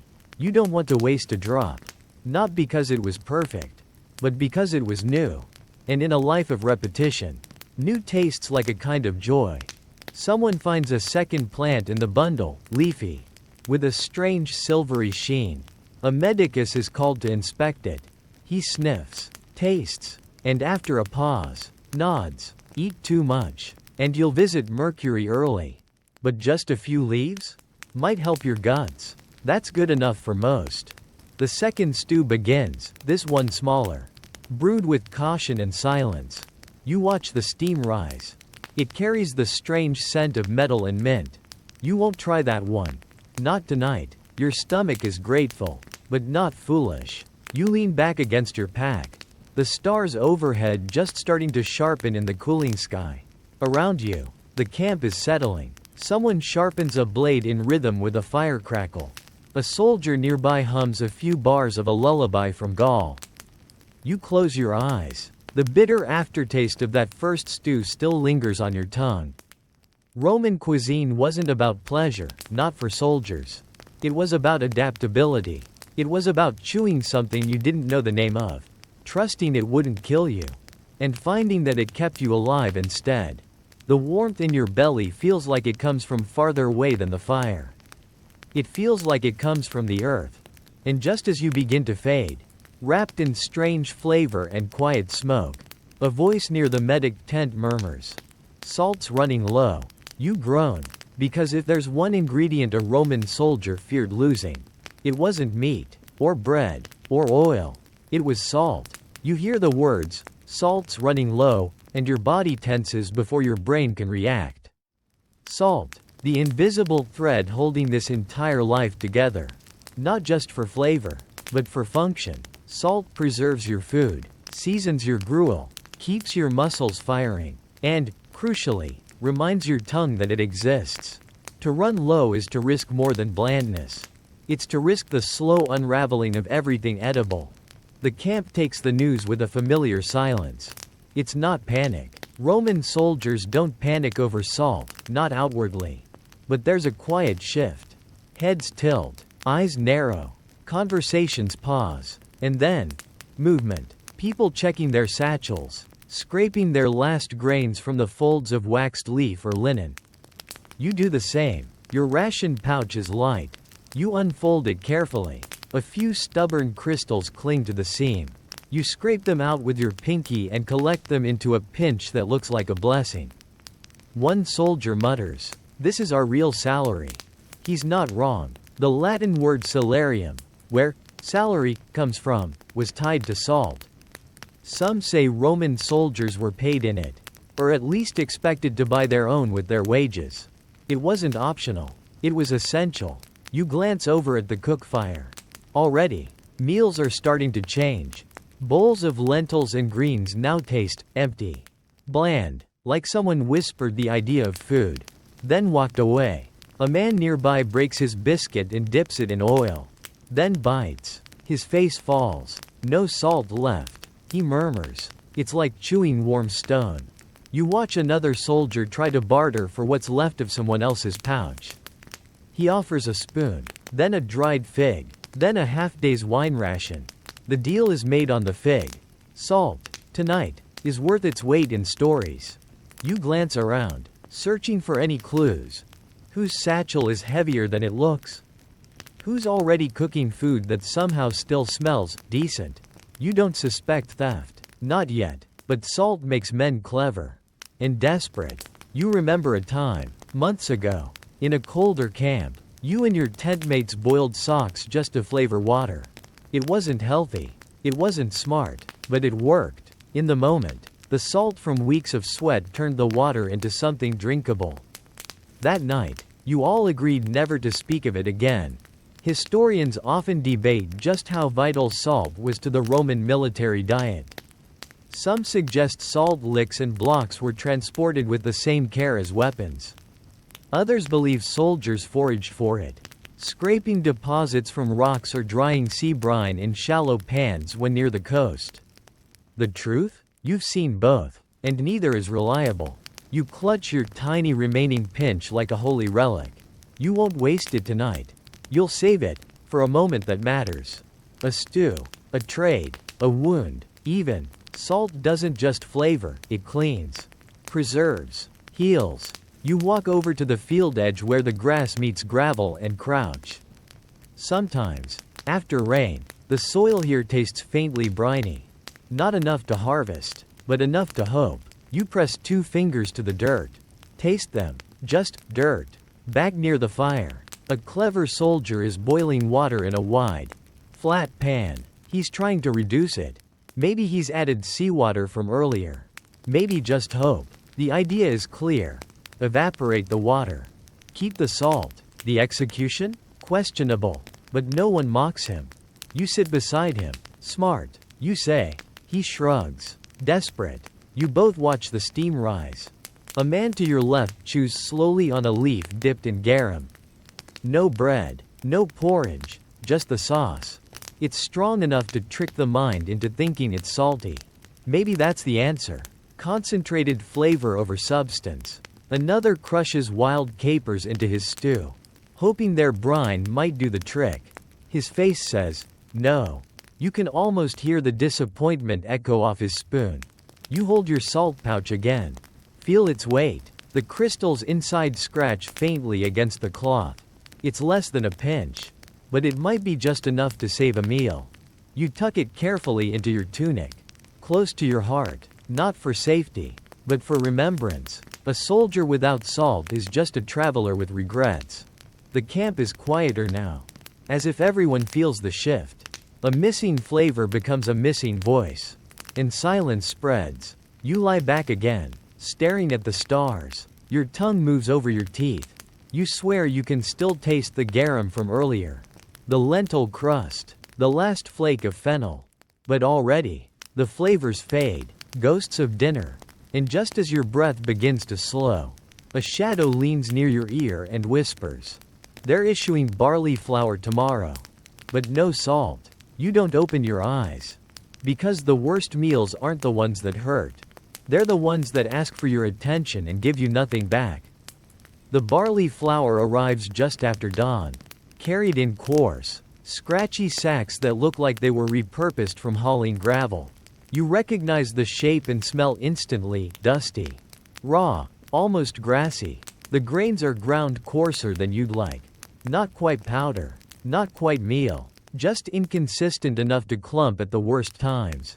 You receive your portion in a cracked wooden bowl. The flour forming pale dunes that seem to mock your hunger. There's no salt in sight. No oil either. Just flour and the ghost of recipes that never make it to the field. Still, this is food. Potential. At least. You sit near the fire, spoon in hand, watching someone across the circle begin to mix his flour with water. His hands move automatically, like they've done this 100 times before. Because they have. Everyone here has. Barley cakes. Barley mush pretending to be cake. You brace yourself for the same performance. You pour a little water into your flour. Just enough to bind it. It turns sticky fast, like wet clay, and clings to your spoon. You stir slowly, smoothing it into something resembling a dough. It smells like damp sackcloth and distant bread. Someone nearby sprinkles in the last of their herb ration, dried oregano or maybe thyme. You don't ask, you don't beg, but your stomach leans toward them like a moth to a candle. Your batch is plain, just flour and water. No fire yet, no flavor. Roman soldiers used barley as a staple for a reason. It was cheap, sturdy, and hard to ruin, but it was also a grain of the poor. Wheat was for victors. Barley was for the tired, the stationed, the forgotten. Historians say that barley gave strength. You suspect it gave mostly gas and regret. You form your dough into a patty. Flatten it between your palms. It's cold, sticky, and not entirely convincing. You set it aside to rest while the fire catches. Others are doing the same. You watch a soldier near you toss his patty directly onto a hot rock by the fire. It sizzles faintly, more of a whisper than a promise. You follow his lead, scraping space on a warm stone and laying your cake down carefully. You watch it like it might run away. As it cooks, the edges harden and brown slightly. You poke it with a stick. It hisses. You flip it. It leaves behind a black smear of stuck flour and pride. The smell is acceptable. When it's finally done, you pull it off the rock and hold it in your hands. It's still steaming, pliable in the middle, crispy at the edge. It smells like nothing. It tastes like less. You chew anyway. The texture is the only thing working in its favor. Crunch gives way to chew. Your tongue hunts for salt, for flavor, for something, but all it finds is effort. You swallow. The bite sits in your stomach like a lump of damp linen. You chase it with water, which only makes the flour swell. Someone jokes, "This is the food of punishment." Another says, "This is the food of survivors." You say nothing, but you take another bite. You're not eating to enjoy it. You're eating to fill space. To remind your body that you're still providing. That you haven't quit. Another soldier tries frying his dough with a drop of oil. It curls at the edges like an angry letter. Smells better. Tastes the same. He shrugs and eats it in 3 bites. A few men begin mixing their flour with wine, posca, to soften the bitterness. One says it tastes like defeat. Another says, "That's what dinner's been every night." You glance around. No one complains loudly. No one throws it away. But the silence is louder today. Even the fire feels tired of warming the same sad cakes. And yet, you feel okay. Barley might not be glamorous, but it's dependable. Your stomach, though unimpressed, is no longer hollow. Your hands, though gritty, have made something. You took raw material and made survival. There's dignity in that. You remember stories from older campaigns. Soldiers baking barley cakes on shields, mixing them with animal fat, or even kneading them with blood in desperate times. You've never had to go that far, but you believe the stories. Roman soldiers didn't waste. Someone near the fire tries to laugh. It comes out as more of a sigh. We'll be statues by the end of the week. Just flour and posture. You chuckle. Barely. Your patty is gone now. Your fingers are still dusted with meal. You lick them clean, though there's nothing to taste. You stare into the fire, watching sparks float upward like golden insects. The barley rests in your belly like a gentle stone. It won't give you joy, but it might give you another day. And that, here, is enough. You stretch your legs. Your knees pop. Your back cracks. Your breath is steady. The fire crackles softly. Then, from across the camp, a familiar voice calls out, "Inspection tomorrow. Officers want to see clean gear and dry grain sacks." You groan inwardly, because cleaning your gear is fine. But making sure your sack looks full when your belly isn't? That's theater. Morning comes with no fanfare. Just the slow unraveling of cold air from your cloak and the reluctant opening of your eyes to the pale light pushing over the horizon. Your back aches from sleeping on hard-packed earth. Your shoulders sore from the same posture repeated night after night. And already, the murmurs have begun. Inspection is today. You sit up slowly, stretching one leg at a time, and look toward the center of camp where a handful of officers stand in full armor. Bright and polished, gleaming like statues that never march. One of them holds a wax tablet and points lazily toward the tents. The message is clear. Today, everything must look ready, even if nothing feels ready. You begin with your gear.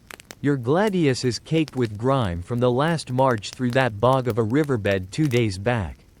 You pull it from its sheath, lay it across your lap, and begin rubbing it down with a bit of cloth and oil, what little you have left.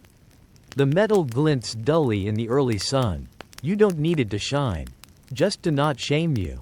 Next comes your armor. The leather straps are stiff, crusted with salt from weeks of sweat. You bend them one by one, working them loose with your fingers. Then wipe down the iron segments with the same rag. You spit on a patch of rust and scrub until it disappears.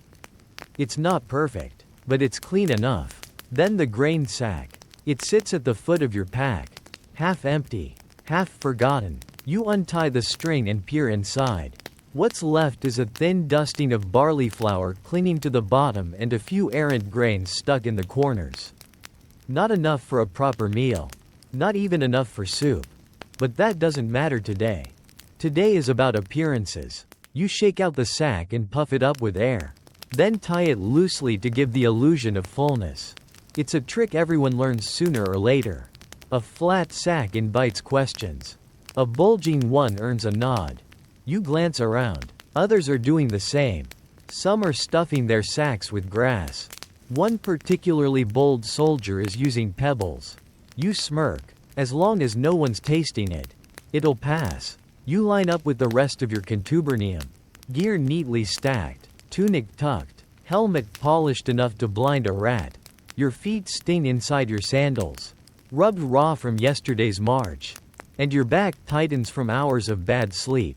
But your face is still calm. You know how to wear the mask. The officer passes down the line slowly, inspecting each man with the detachment of a bored librarian. He pokes at grain sacks, lifts helmets, sniffs water skins. You hold your breath as he nears. He taps your gladius, clean, lifts your grain sack, acceptable, then moves on. You exhale. Later, around the cook fire, the tension dissolves into mockery. One soldier mimics the officer's nasal tone. These straps are dry. Are they supposed to be dry? Another waves his empty grain sack like a flag of victory. Laughter erupts, not loud, but enough. Enough to remind you that these moments, small as they are, belong to you. You chew a piece of flatbread as you listen, jaw working slowly. It's stale and barely palatable, but your stomach thanks you anyway. There's a kind of gratitude your body learns in the field, for anything solid. Anything warm. Anything that doesn't turn to ash in your mouth. You think about how strange it is. This daily performance. Clean your gear. Line up straight. Pretend your rations are full. It's not about reality. It's about rhythm. As long as the camp appears orderly, the Legion seems invincible, even if the men inside it are cracking. There's talk of a rest day tomorrow. Someone overheard the centurion grumbling about bad boots and march fatigue. The idea of rest stirs a dangerous hope. Not a full day off. Rome doesn't do that. But a half day without marching might mean hot food. A chance to sleep past dawn. Maybe even, if the gods are generous, a bath. But no one dares believe it just yet. Plans change. Orders arrive. Hope is the most fragile ration of all. You spend part of the afternoon repairing your sandals. The leather straps have stretched and split. You sew them back together using a bent nail and sinew from a long-forgotten bundle. The work is clumsy, but your fingers are practiced. Stitch by stitch, you remember the shoes your mother made. Her fingers small and fast. She used to whistle when she worked. You hum now, low and tuneless, just for company. Around you, others mend as well, tunics patched with linen scraps, belts reinforced with bits of cord. A Roman camp is a city of quiet craftspeople when it isn't at war. One man nearby is boiling what little barley he has left into a thin gruel. Stirring slowly, adding wild greens to give it color. He sees you watching and gestures with his spoon. You want? He says. You nod. Offer him a square of biscuit in return. The trade is made. His gruel is watery and bitter, but hot. Your biscuit is dry but solid. Together, they form a kind of meal. As you eat, the sky begins to shift, blue fading into bruised purple, then melting into amber at the edges. The air cools, and the fire crackles louder. You rub your hands together, more for comfort than warmth. You watch the sparks float upward, trying not to think about tomorrow, or the next inspection, or the ever-lightening grain sack by your bedroll. You lie back on your cloak and let the night settle over you. Your stomach isn't full, but it's no longer complaining. Your gear is clean enough to pass. Your hands smell faintly of smoke and oil. You breathe in deeply.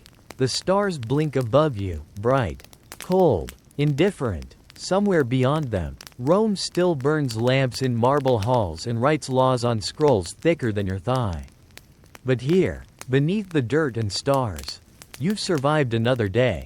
You close your eyes, and just before sleep finds you, you hear it, the soft clink of a metal spoon against the rim of a pot. Someone's still cooking, and your hunger, like the fire, never quite goes out. The soft clinking continues through the darkness, rhythmic and almost hypnotic. You lie there listening, not moving, not quite ready to open your eyes again, but the sound beckons. It's not the hasty scrape of someone trying to salvage burnt lentils, nor the chaotic rattle of an overfilled cookpot. It's careful, deliberate. Someone is stirring with intent. That's rare in camp. Eventually, your curiosity wins. You rise slowly from your bedroll, cloak wrapped tightly around your shoulders. The air has gone cold, sharp at the tip of your nose, biting at your ankles through thin fabric. You shuffle toward the sound, led more by instinct than hunger. There, huddled over a small, low fire, is an older soldier you barely know. One of the quieter ones. His armor is stacked neatly beside him, his eyes trained on a battered tin pot balanced on a ring of blackened stones. He doesn't look up as you approach, just gestures to the other side of the fire with a slow nod. You sit without speaking. Inside the pot is a pale, glistening mash, familiar, but also different. You catch a scent, earthy, warm, faintly sweet, with a twist of something herbal. It doesn't smell like the usual barley gruel. It smells like effort. He adds a few crushed fennel seeds to the pot. Then, from a folded cloth pouch, he retrieves a single dried date, splits it with a knife, and drops the pieces into the simmering mixture.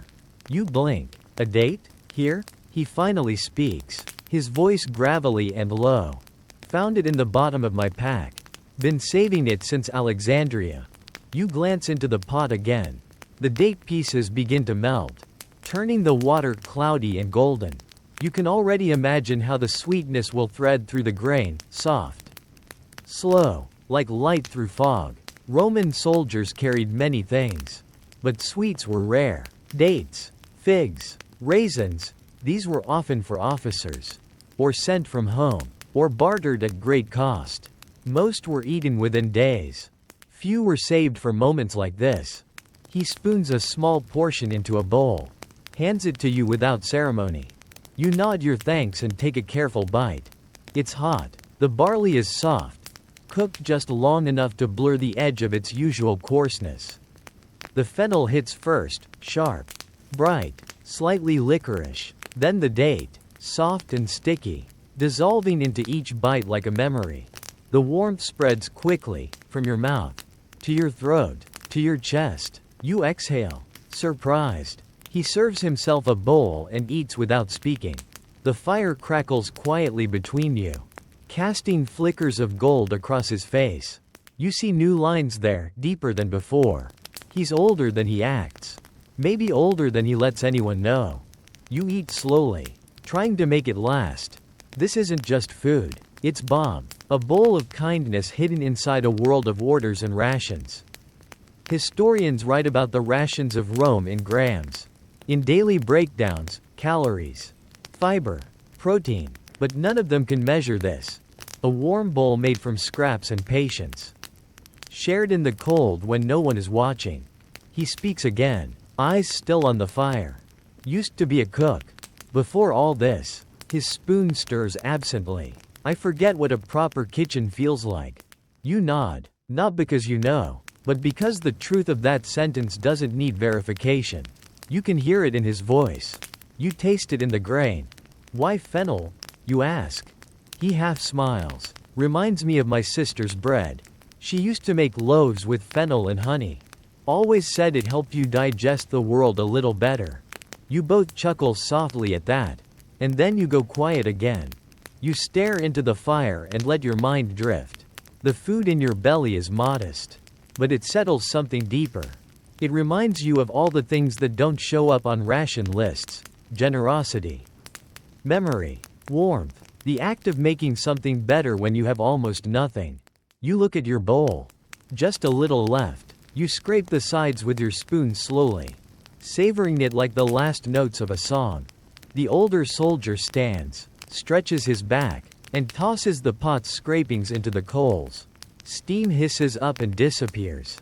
He doesn't say goodbye, just nods once and disappears into the dark. Back toward his tent. You stay by the fire a while longer. Your breath floats in pale clouds. The stars seem closer tonight, brighter, clearer. You wonder how many men across the empire are staring up at these same constellations. On ships, in forts, in other fireside circles. Your body begins to relax. The food has worked its quiet magic. Not fullness, exactly, but a kind of settling. A peace in your limbs. A softness behind your ribs. You rise and make your way back to your spot.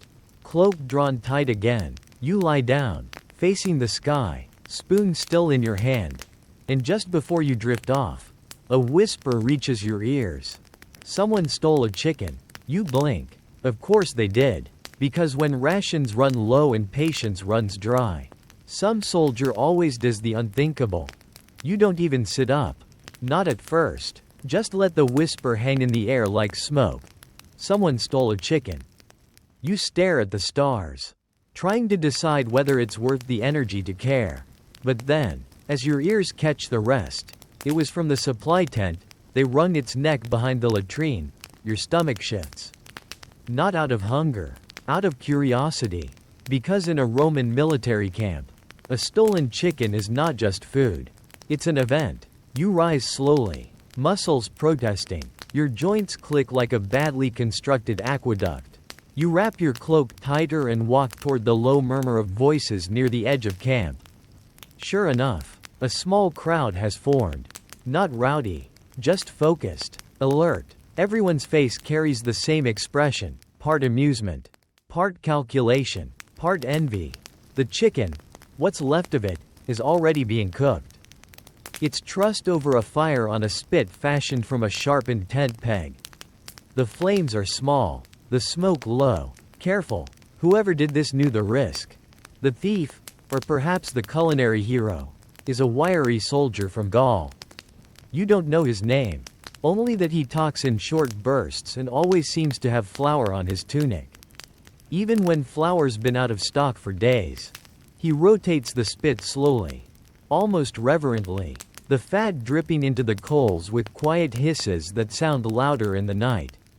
The smell is intoxicating. Charred skin, rendered fat, the faintest hint of rosemary. Probably from someone's hidden stash. You inhale deeply and instantly regret it. Your stomach, which had just made peace with barley and dates, wakes up like a kicked mule. No one speaks above a whisper. This isn't for the officers. This is for the shadows. A few jokes pass through the circle. Hope it wasn't the quartermaster's. Too scrawny. That's a forager's chicken. No way. Look at the legs. That's a regulation bird. You smile, but keep your eyes on the roasting meat. It turns slowly, the skin crisping unevenly, blistering in golden patches. The air smells like defiance. In the Roman army, meat was rare, really rare. You might get dried fish, some goat on festival days. But poultry? That was special. It was officer food, temple food, sacrifice food. You don't just find a chicken lying around, unless it belonged to someone else. Which it almost certainly did. The Gaul cuts a sliver of meat off the thigh and pops it into his mouth. He chews slowly, eyes closed. Then, Without ceremony, he lifts the spit and starts slicing the bird in quarters. No one dares ask, but they watch. He gives one piece to the man who kept the fire low, another to the guy who probably stole the rosemary, a third to the soldier who must have helped wring the bird's neck in silence. Each one a silent nod of acknowledgement. Debt paid. Then, miraculously, he lifts the fourth piece, still steaming, glistening with rendered fat, and holds it up to you. You blink. You haven't said a word, haven't lifted a hand, but he sees you, and you see in his expression the truth. He's sharing it because you didn't ask. Because you waited. Because sometimes, hunger that respects silence is more powerful than begging. You take it gently. It's hot. The skin crackles under your fingers. You tear a bite from the edge, careful not to drop anything. The flavor explodes. Crisp skin, slightly charred, a burst of salt. Somehow, the meat is dark, rich, and carries the faint sweetness of the fire. You chew slowly, eyes fluttering closed for just a second. The taste is overwhelming, not just in flavor, but in meaning. This bite came from risk, from theft, from necessity. You are eating a crime, and it's the best thing you've tasted in weeks. Around you, the fire whispers. No one speaks loudly. Every movement is deliberate. One soldier licks his fingers, then wipes them on his cloak like a priest finishing a sacrament. You think about how this happened. Who found the chicken? Who looked at it and said, "I could take that"? Who planned it? Who stood lookout? Who twisted its neck? Who plucked the feathers behind the latrine? Probably swatting flies and guilt at the same time. Historians often focus on battles, on strategies, on great speeches and grand logistics. But they miss this, the small rebellions that taste like victory. The quiet thefts that feed a dozen hearts. The stolen chickens that restore morale better than any official ration ever could. You chew the last of the meat off the bone and suck it clean. You don't waste a bit. Not even the crispy skin that sticks to your thumb. You want to remember this. Not just the taste, but the act, the audacity. The fire begins to dim. The gall buries the bones in the ashes. Smart. No evidence. You hand the bare spit back to him. He nods once. That's all. You return to your bedroll. Body warm. Belly tingling with something dangerously close to joy. You lie down, cloak tucked tight, and let the firelight behind your eyelids fade. And just as you begin to slip into sleep, a voice murmurs behind you. Hope it wasn't a sacrificial bird. Your stomach flips. Because that would be very, very bad luck. You lie still for a long time, staring into the dark behind your eyelids, trying not to think about curses, or gods, or what might happen to a man who eats a chicken meant for Jupiter. It's probably fine. Probably. Still, the thought scratches at the back of your brain like a dry leaf caught under your helmet strap. You sit up and glance around camp. Everything is still. The fire from earlier has been reduced to a soft glow under a blanket of ash. The bones are gone, buried. No feathers, no scraps, no evidence. At least none that the Optio would notice in the half-light of morning. But you're not the only one still awake. At the edge of camp, a few soldiers are muttering under their breath. Not gossip this time, grumbling. One is rubbing his shoulder where the officer's staff struck him earlier for stepping out of formation. Another cradles a bruised wrist from a misplaced shield block during drills. You know that look, that sharp quiet that grows in the dark after punishment. Resentment wrapped in silence. And then someone says, not loudly, but not softly either, all this for bread and beatings. No one answers right away. Because that's the truth no one wants to say aloud. That sometimes you feel more like livestock than soldier. That when you line up for rations, you feel inspected, measured, devalued. That when a centurion punishes you for eating early, it's not about discipline, it's about control. Bread lines in camp are sacred. Not just because food is limited, but because they reveal everything: hierarchy, privilege, desperation. Get caught out of place in line, even by a few feet, and you're risking more than a tongue lashing. You remember last week, Two men reached for bread at the same time. One was a veteran, the other a recruit. The veteran got his piece. The recruit got 5 lashes and no supper. Bread isn't just food out here. It's politics. You shift your weight and feel the ache in your hips from lying on packed dirt. Your satchel, not far from your head, holds one last chunk of biscuit. You consider chewing it, but not now. Not in front of anyone. Eating out of turn has consequences. You remember the rule. Wait your turn. Don't ask twice. Don't get caught.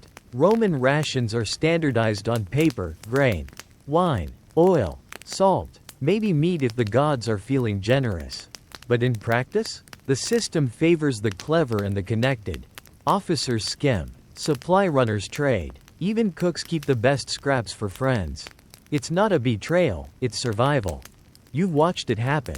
You saw a man slide an extra spoon of lentils into a comrade's bowl with no one noticing.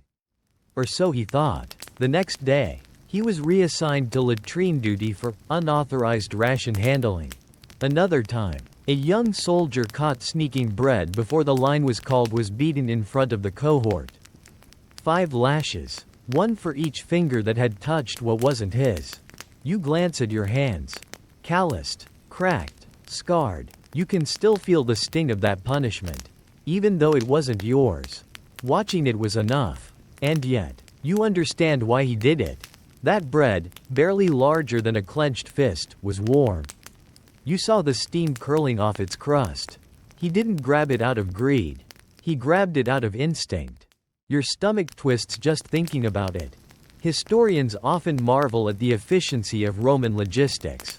The supply lines, the grain distribution, the precision. They rarely talk about the bruises, or the fear of reaching too soon, or the shame of standing in line knowing someone behind you might get more just because they joked with the quartermaster. You shift again, sitting up fully now. The stars are beginning to fade. A dull blue tinge creeps over the eastern sky. Soon, the call for morning bread will echo across camp. And just like always, men will rise, cloak heavy, boots half-laced, and shuffle into a crooked line near the supply fire. They'll wait, silent, watching, measuring, because that's when the real game begins. Who gets served first? Who gets the thick slice? Who gets the crusty edge or the soft center? Who gets looked at and forgotten? You've been near the back before. You've watched the pile shrink. You've counted heads ahead of you and calculated how many loaves remain. You've told yourself it's fine, even as your gut growled, even as you tasted salt in your mouth, not from food, but from the shame of having none. This morning, you'll get in line again. You'll stand with the others. Eyes forward, hands tucked behind your back like a student. You'll accept whatever's given with a nod. But tonight you remember the man who broke line and got broken for it. And you remember something else too. A trick. You once saw a soldier trade 2 pinches of salt for a place further up the line. It wasn't spoken, just a hand, a nod, a subtle step forward, a quiet understanding. You glance at your ration pouch. It still holds that tiny scrape of salt. The one you've been saving for something special. Maybe tomorrow. Bread comes easier. Maybe it doesn't. But you'll be ready. You lie back down, the horizon now glowing faintly like a wet blade in dawn's hand. Your belly is quiet, but not content. Your mouth still tastes like roasted skin and risk. You let your breath slow. And just as sleep begins to return, you hear a voice near the fire. Next week, they say the wine's coming late again. You close your eyes. Of course it is. Because in the Legion, the only thing more delayed than letters from home is the wine. The announcement about the wine doesn't surprise you. In fact, you almost expect it. Delays are part of the rhythm now. Like blisters and bad boots. The wine always comes late. And when it does, it arrives warm, thin, and sour, but somehow still better than nothing. Especially when your throat is dry from dust and discipline. You lie still for a moment longer, letting the voices around the fire drift into the morning haze. There's no outrage, no rebellion, just a few groans, a few curses muttered into cloaks. Most of the cohort already knew it would happen. It always does when the weather changes or the roads clog with supply carts and tax wagons and imperial nonsense. You finally rise and begin the slow ritual of dressing. Tunic first, cold and scratchy, then the belt. The dagger. The sandals. You tie the straps tightly this time. Yesterday's blisters are threatening to become permanent residents. The air is sharp, not cold enough to hurt, but cold enough to remind you that your breath is real. The sky above is a dull slate color, the kind that promises either rain or boredom. The wine delay means more posca, more vinegar water with just enough sourness to trick your brain into pretending it's civilized. You can already imagine it, lukewarm, served in dented flasks, making your tongue curl and your stomach question everything. And yet, by noon, you'll be sipping it gratefully. You head toward the water station, where a few others are already lined up. A soldier hands you a half-filled skin of posca. You take a swig. It's exactly as expected, biting. A little metallic, with a whisper of old grapes long dead. You wipe your mouth on your sleeve and sigh. Roman wine, when it does arrive, is usually a rough red, thick, young, too sweet, often watered down by regulation, or by the whim of whoever distributes it. Still, it's precious. Soldiers save it for festivals, for rare quiet moments, for those nights when someone passes around a dried fig and the fire is more than just heat. You remember the last real wine you had. It was months ago, in a seaside fort. Someone had smuggled a jug of Falernian, rich, strong, legendary stuff. You each had one sip. It tasted like sunlight and smoke and stories you'd never lived. You think about it often. Not the flavor, but the way it made everyone sit a little closer. This morning, no such luxury. Just vinegar and barley and quiet complaints. A nearby soldier sits on his overturned shield, swirling posca in a cup like it's fine vintage. He grins. Imagine if Jupiter himself sent us a wine shipment. He says, unwatered, unstolen, unspoiled. You chuckle. I'd settle for one that doesn't taste like pickled sadness. Another soldier mutters, or one that doesn't give you the runs. The conversation drifts. Some complain about the supply officers. Others blame the merchants. One blames Gaul entirely. No one blames the centurion. Of course, not unless they want extra guard duty. Someone nearby is singing under his breath. A slow, slurred tune that probably once belonged to a wedding but now serves as a complaint about army food. You listen, tapping your fingers against your knee in time. There's talk of bartering. Some soldiers are willing to trade parts of their meat ration, if meat ever arrives, for a gulp of actual wine.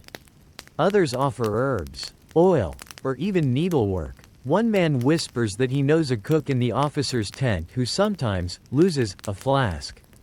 You keep your interest hidden. Information like that is dangerous. Useful, but dangerous. As the morning wears on, the air warms slightly. You gather with your contubernium near the edge of the training field. Drills begin. Marching formations, sword work, shield blocks. You move like a machine, well-oiled by repetition, dulled by hunger. The sourness of the posca clings to your tongue through every motion. It sits in your gut like a guest that's overstayed its welcome. During a break, you sit with your back to a stone wall and watch another group practice javelin throws. One soldier flings his weapon wildly, nearly hitting a mule. Everyone laughs. Even the officer smirks. That alone is worth the vinegar breath. You reach into your pouch and find the last half of your morning biscuit.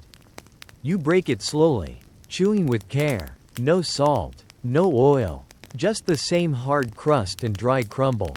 You chase it with a sip of posca, which makes the biscuit taste marginally less like old wood. Historians describe the daily life of Roman soldiers with admiration, order, discipline, rationing, but they never mention the taste. The feeling of always being on the edge of real comfort. The bitterness of never having quite enough to look forward to. Wine, when it arrives, changes that, even watered down. It brings stories. Someone always loosens up, shares something they weren't meant to. Secrets pass between cups. Music creeps out of throats. You've seen men who haven't spoken in weeks start to sing when the jug comes round. Wine breaks the crust that war builds over the heart. You close your eyes for a moment and imagine it. The jug passed around. Its sides sticky, your cup catching the last few drops. The warmth, the lightness, the fire reflected in the curve of the clay. You're not a soldier in that moment. You're just a man, drinking with other men, remembering something good, but then your eyes open, and you're back to vinegar and barley. Still, you hold on to the thought. By dusk, word arrives that the wine shipment is delayed by 3 or 4 more days. Possibly a week. No one groans. No one throws things. You've all become too practiced in disappointment. But one man leans close and whispers. That cook? The one in the officer's tent? He's leaking bottles. You meet his eyes. Say nothing. But later, long after nightfall, you'll check your pouch. And maybe, just maybe, spend that last pinch of salt. Because sometimes, even one warm sip of something real is worth the price. You check your pouch that night like a man guarding treasure. Not your coin, not your knife, those are useful. Yes, but replaceable. What you're checking for is smaller, grittier, and far more powerful. That final pinch of salt. It's still there, wrapped tightly in a twist of cloth at the bottom of your satchel. Just a few stubborn crystals, clinging to one another like they know their worth. You hold them for a moment, rubbing the fabric between your fingers. You don't open it yet. Not until you're sure. You drift around the edge of camp. Slow and casual. Just another soldier stretching his legs before settling in for another cold night. Your steps bring you near the office's tent, larger than the rest. Canvas thicker, better staked. Outside, a thin ribbon of smoke winds up from a hidden brazier. And the faint scent of wine hangs in the air like a rumor. He's there, the cook, broad-shouldered, sleeves rolled to the elbow. Hands already stained from years of feeding men who mostly forget his name. But not tonight. Tonight, you're watching. You wait until he steps behind the tent. Perhaps to relieve himself or find quiet for a moment. You move quickly, silently, your footsteps soft in the packed dirt. You round the edge, stop just short of stepping into view. And clear your throat, not too loud. Just enough. He turns, no surprise in his eyes. Just curiosity. You hold out your hand. And in your palm, the twisted cloth. Salt, you say. He raises an eyebrow, then glances down at the cloth. That all of it? You nod. That's all I've got. He considers, weighing more than the trade. Then, with a grunt, he disappears into the tent. You wait. Moments stretch, long enough for your heart to consider retreat. But then he's back, holding something wrapped in oiled paper. A flask, warm to the touch, faintly sticky. He passes it wordlessly, then takes the salt and tucks it into his belt like he just pocketed a royal gem. You return to your tent without a word. No one notices, no one asks. Inside, under your cloak, you open the flask. Wine. It smells faintly of resin. Sharp and sweet, like pine needles dipped in grape syrup. It's not much, maybe a cup's worth, but it's enough. You lift it to your lips and drink slowly. Warm, not from spice, but from having sat near the cook fire. The flavor hits you in layers, sour first, then sweet, then something deeper. Grape skins, clay, smoke, memory. You close your eyes. For a moment, you're not in a tent on the edge of nowhere. You're sitting on a rooftop in Rome, knees pulled to your chest, watching the sky turn red above the temples. Somewhere, a flute is playing. Someone is roasting chestnuts in the street below. You're not a soldier. You're a person, a son, a brother, a man. The taste lingers as you lower the flask. You pass it once around the tent, just to the others in your contubernium. No words, just looks. One sip each. The bottle returns empty. The warmth remains. Wine, in a Roman camp, is never just a drink. It's a story waiting to be remembered. You lie back, heart steady, breath full. You think about everything it took to get that sip. Marches, drills, hunger, wounds, salt, Always salt. Somewhere outside, an argument begins. Quiet, then louder. A soldier accusing another of stealing grain. You ignore it. You've heard it before. It always ends the same way. A punch. A punishment. And no bread gained. You turn on your side and close your eyes. And as sleep begins to take you, you feel it again. That brief flicker of peace. The warmth in your chest. The burn behind your lips. The reminder that even in this life of mud and repetition, of orders barked and rations missed, there are still moments that feel human. You dream of vines, of fat grapes in the sun, of pressing them underfoot in cool stone basins, of laughter, of music you don't recognize but somehow know by heart. You wake before dawn, the memory already fading, but the taste? The taste stays. And just as you reach for your boots, someone outside mutters, "Back to lentils today." You don't complain. You just smile, softly, quietly, because last night, for once, your cup was full. You're back to lentils. No surprise. No ceremony. Just a dull, familiar thud as a sack is dropped near the central fire. Its contents spilling in a muted cascade of dusty green and brown. Lentils don't bounce. They land with the weight of inevitability. You watch them pile up like the days. Soft-edged and endless. A few men groan. One mutters, "Again?" But no one truly protests. Lentils are safe. Predictable. Easy on the body. Even if hard on the soul. You gather your tin bowl and make your way to the line. Moving slowly. No rush. There will be enough. Always enough lentils. Somehow. The pot at the fire is already boiling. Someone's stirring it like it owes them money. You hand over your bowl. And a ladleful lands inside with a wet slap. It steams in the cool morning air. There's no garnish. No spice. No illusion. Just lentils in water. Maybe a whisper of oil if you're lucky. You don't bother looking for it. You sit back down on your shield and cradle the bowl in your hands. The heat seeps into your fingers.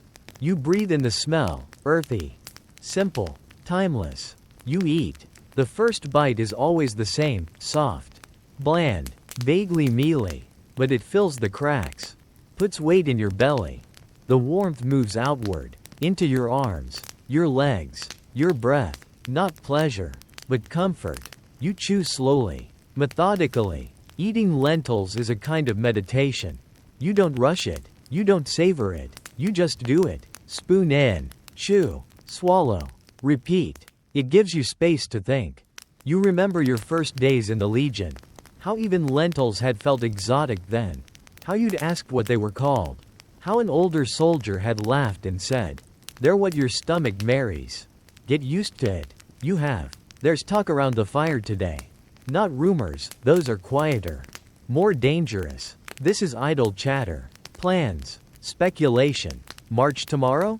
Or drill? Heard the centurion's still limping. Maybe we'll get double rations if it rains. You don't join in. You just eat. Let the words pass over you like wind.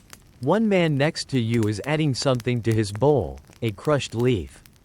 A few dry seeds. His foraging. No doubt. The smell changes. Sharpens. He glances at you and shrugs.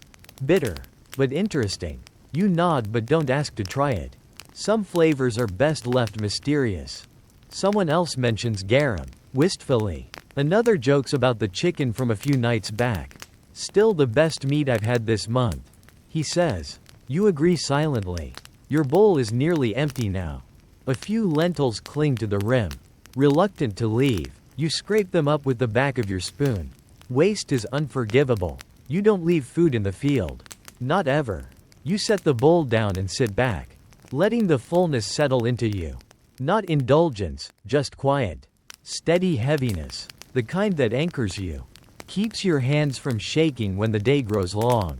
A soldier nearby stands, stretches, and lets out a long sigh.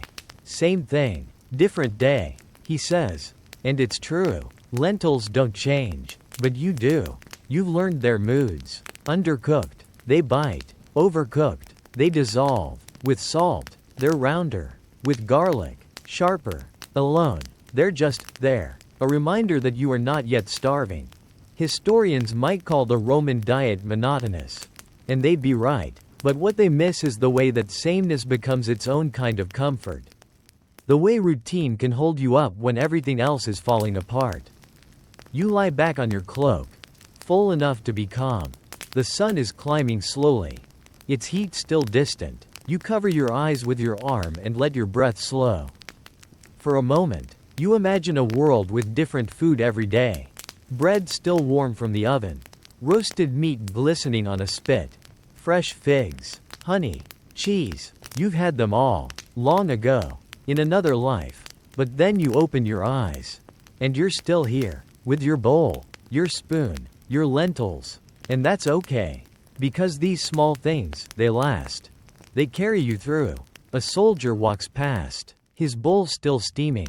He glances down at you and says, "You know, if you mash them with oil, they're not so bad." You smile faintly. "If you mash them with wine, they're better." He laughs and keeps walking. You sit up again, stretching your back until it pops. The bowl still rests near your hip. Clean now. It glints in the morning light. Another day. Another meal. You gather your things. There's training soon. Or marching. Or latrine duty. It doesn't matter. Your stomach is full. Your hands are steady. And just as you sling your pack over your shoulder, a voice calls out, "Festival next week. Might be bread and meat." You don't believe it, but you smile anyway. Because sometimes, hope is the best seasoning of all. You don't expect breakfast to change, but it does. It starts with a smell. Faint at first, like the ghost of something richer than usual. Not smoke, not vinegar. Something else. Something warm, heavy, fat slicked. You sit up in your bedroll before your eyes are fully open. Others are stirring too, sniffing the air like animals who've caught a rare scent on the breeze. Even the ones who never talk in the morning blink awake with something like hope. Someone whispers, "Meat." You don't believe it, but you rise anyway. You follow the line of movement toward the central fire. A pot hangs low over the flames. And inside it, something bubbles, not lentils, not barley. The broth is darker, thicker, and rising from it, curling into the sky like a promise, is that unmistakable scent. Fat, salt, bone. A cook stands behind the pot, ladling stew into bowls. It's not much, just a strip of meat in broth, maybe a few root vegetables. But it's real, not dried, not smoked, not imagined. Your hands are steadier than usual as you pass your bowl forward. When the stew lands in it, hot and fragrant, you feel something loosen in your chest. You carry it carefully to the edge of the camp and sit on your shield, cradling it like treasure. The bowl is too hot to hold for long, so you set it down, letting the steam rise up into your face. You breathe it in. It smells of salt and marrow and something older than the empire itself. You take your first bite. The meat is tough but tender enough to chew. It resists, then yields. You can't name the animal. It might be goat, or maybe wild pig, but it doesn't matter. It's food that had breath. Food with bones. Food that once walked under the same sky. The broth is salty and rich. It coats your tongue, fills the cracks between your teeth, warms you from the inside out. You eat slowly, deliberately, as if afraid it will vanish between bites. No one speaks much. Across the fire, a soldier raises his bowl like a toast. No words, just a nod. You nod back. It's a shared moment of gratitude. Quiet, wordless, solid. These are the meals that mark the months. You won't remember the date.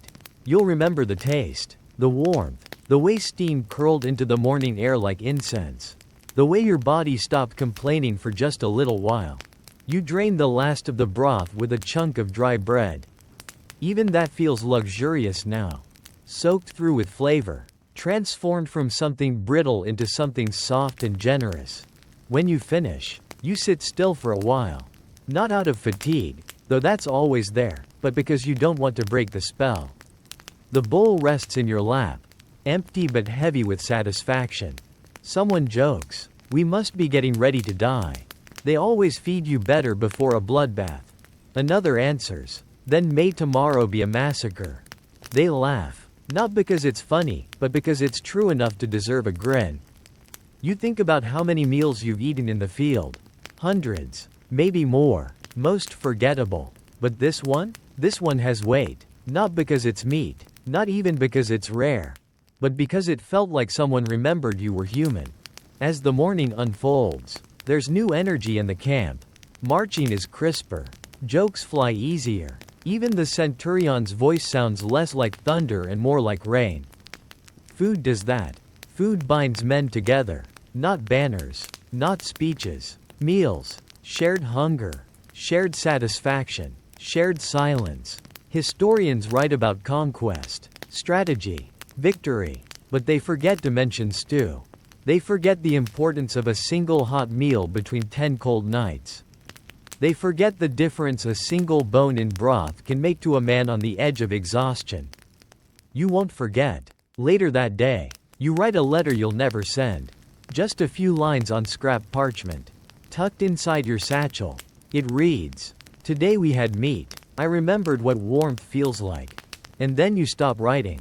Because that's enough. As night falls, the camp settles into its usual hush. Fires crackle. Blankets are drawn tight. Somewhere, someone hums an old tune, just a few low notes. Carried on the wind, you lie back on your bedroll. The scent of stew still clinging faintly to your cloak. Your body feels heavy, but not in pain, just full. You close your eyes. And for once, sleep comes quickly. No hunger. No dreaming of other kitchens. Just darkness. Just breath. Just peace. The fire has burned low now. You feel the warmth along your side. A soft glow that fades into the hush of night. The air is still. The stew is gone. The bowl is clean and dry. Resting beside you like an old companion. Your limbs are heavy. Not from marching or lifting. But from the quiet weight of being full, for once. Not just of food, but of something deeper. Something like safety. Something like belonging. Around you, the camp breathes in sleep. Even the mules are silent. The night presses in, not with menace, but with calm, like a thick blanket pulled gently over the shoulders of a child. You turn onto your side, feeling the rough weave of your cloak against your cheek. The scent of smoke clings to it. A reminder of fire, of warmth, of having shared something good with those beside you. And slowly, your thoughts begin to dim. The memories soften. The sounds fade. The shapes of your world, tent poles, boots, spoons, drift out of focus. Only the warmth remains. Only the slow rhythm of breath. You are not marching now. You are not hungry now. You are not waiting now. You are here. Full. Still. Safe. Sleep.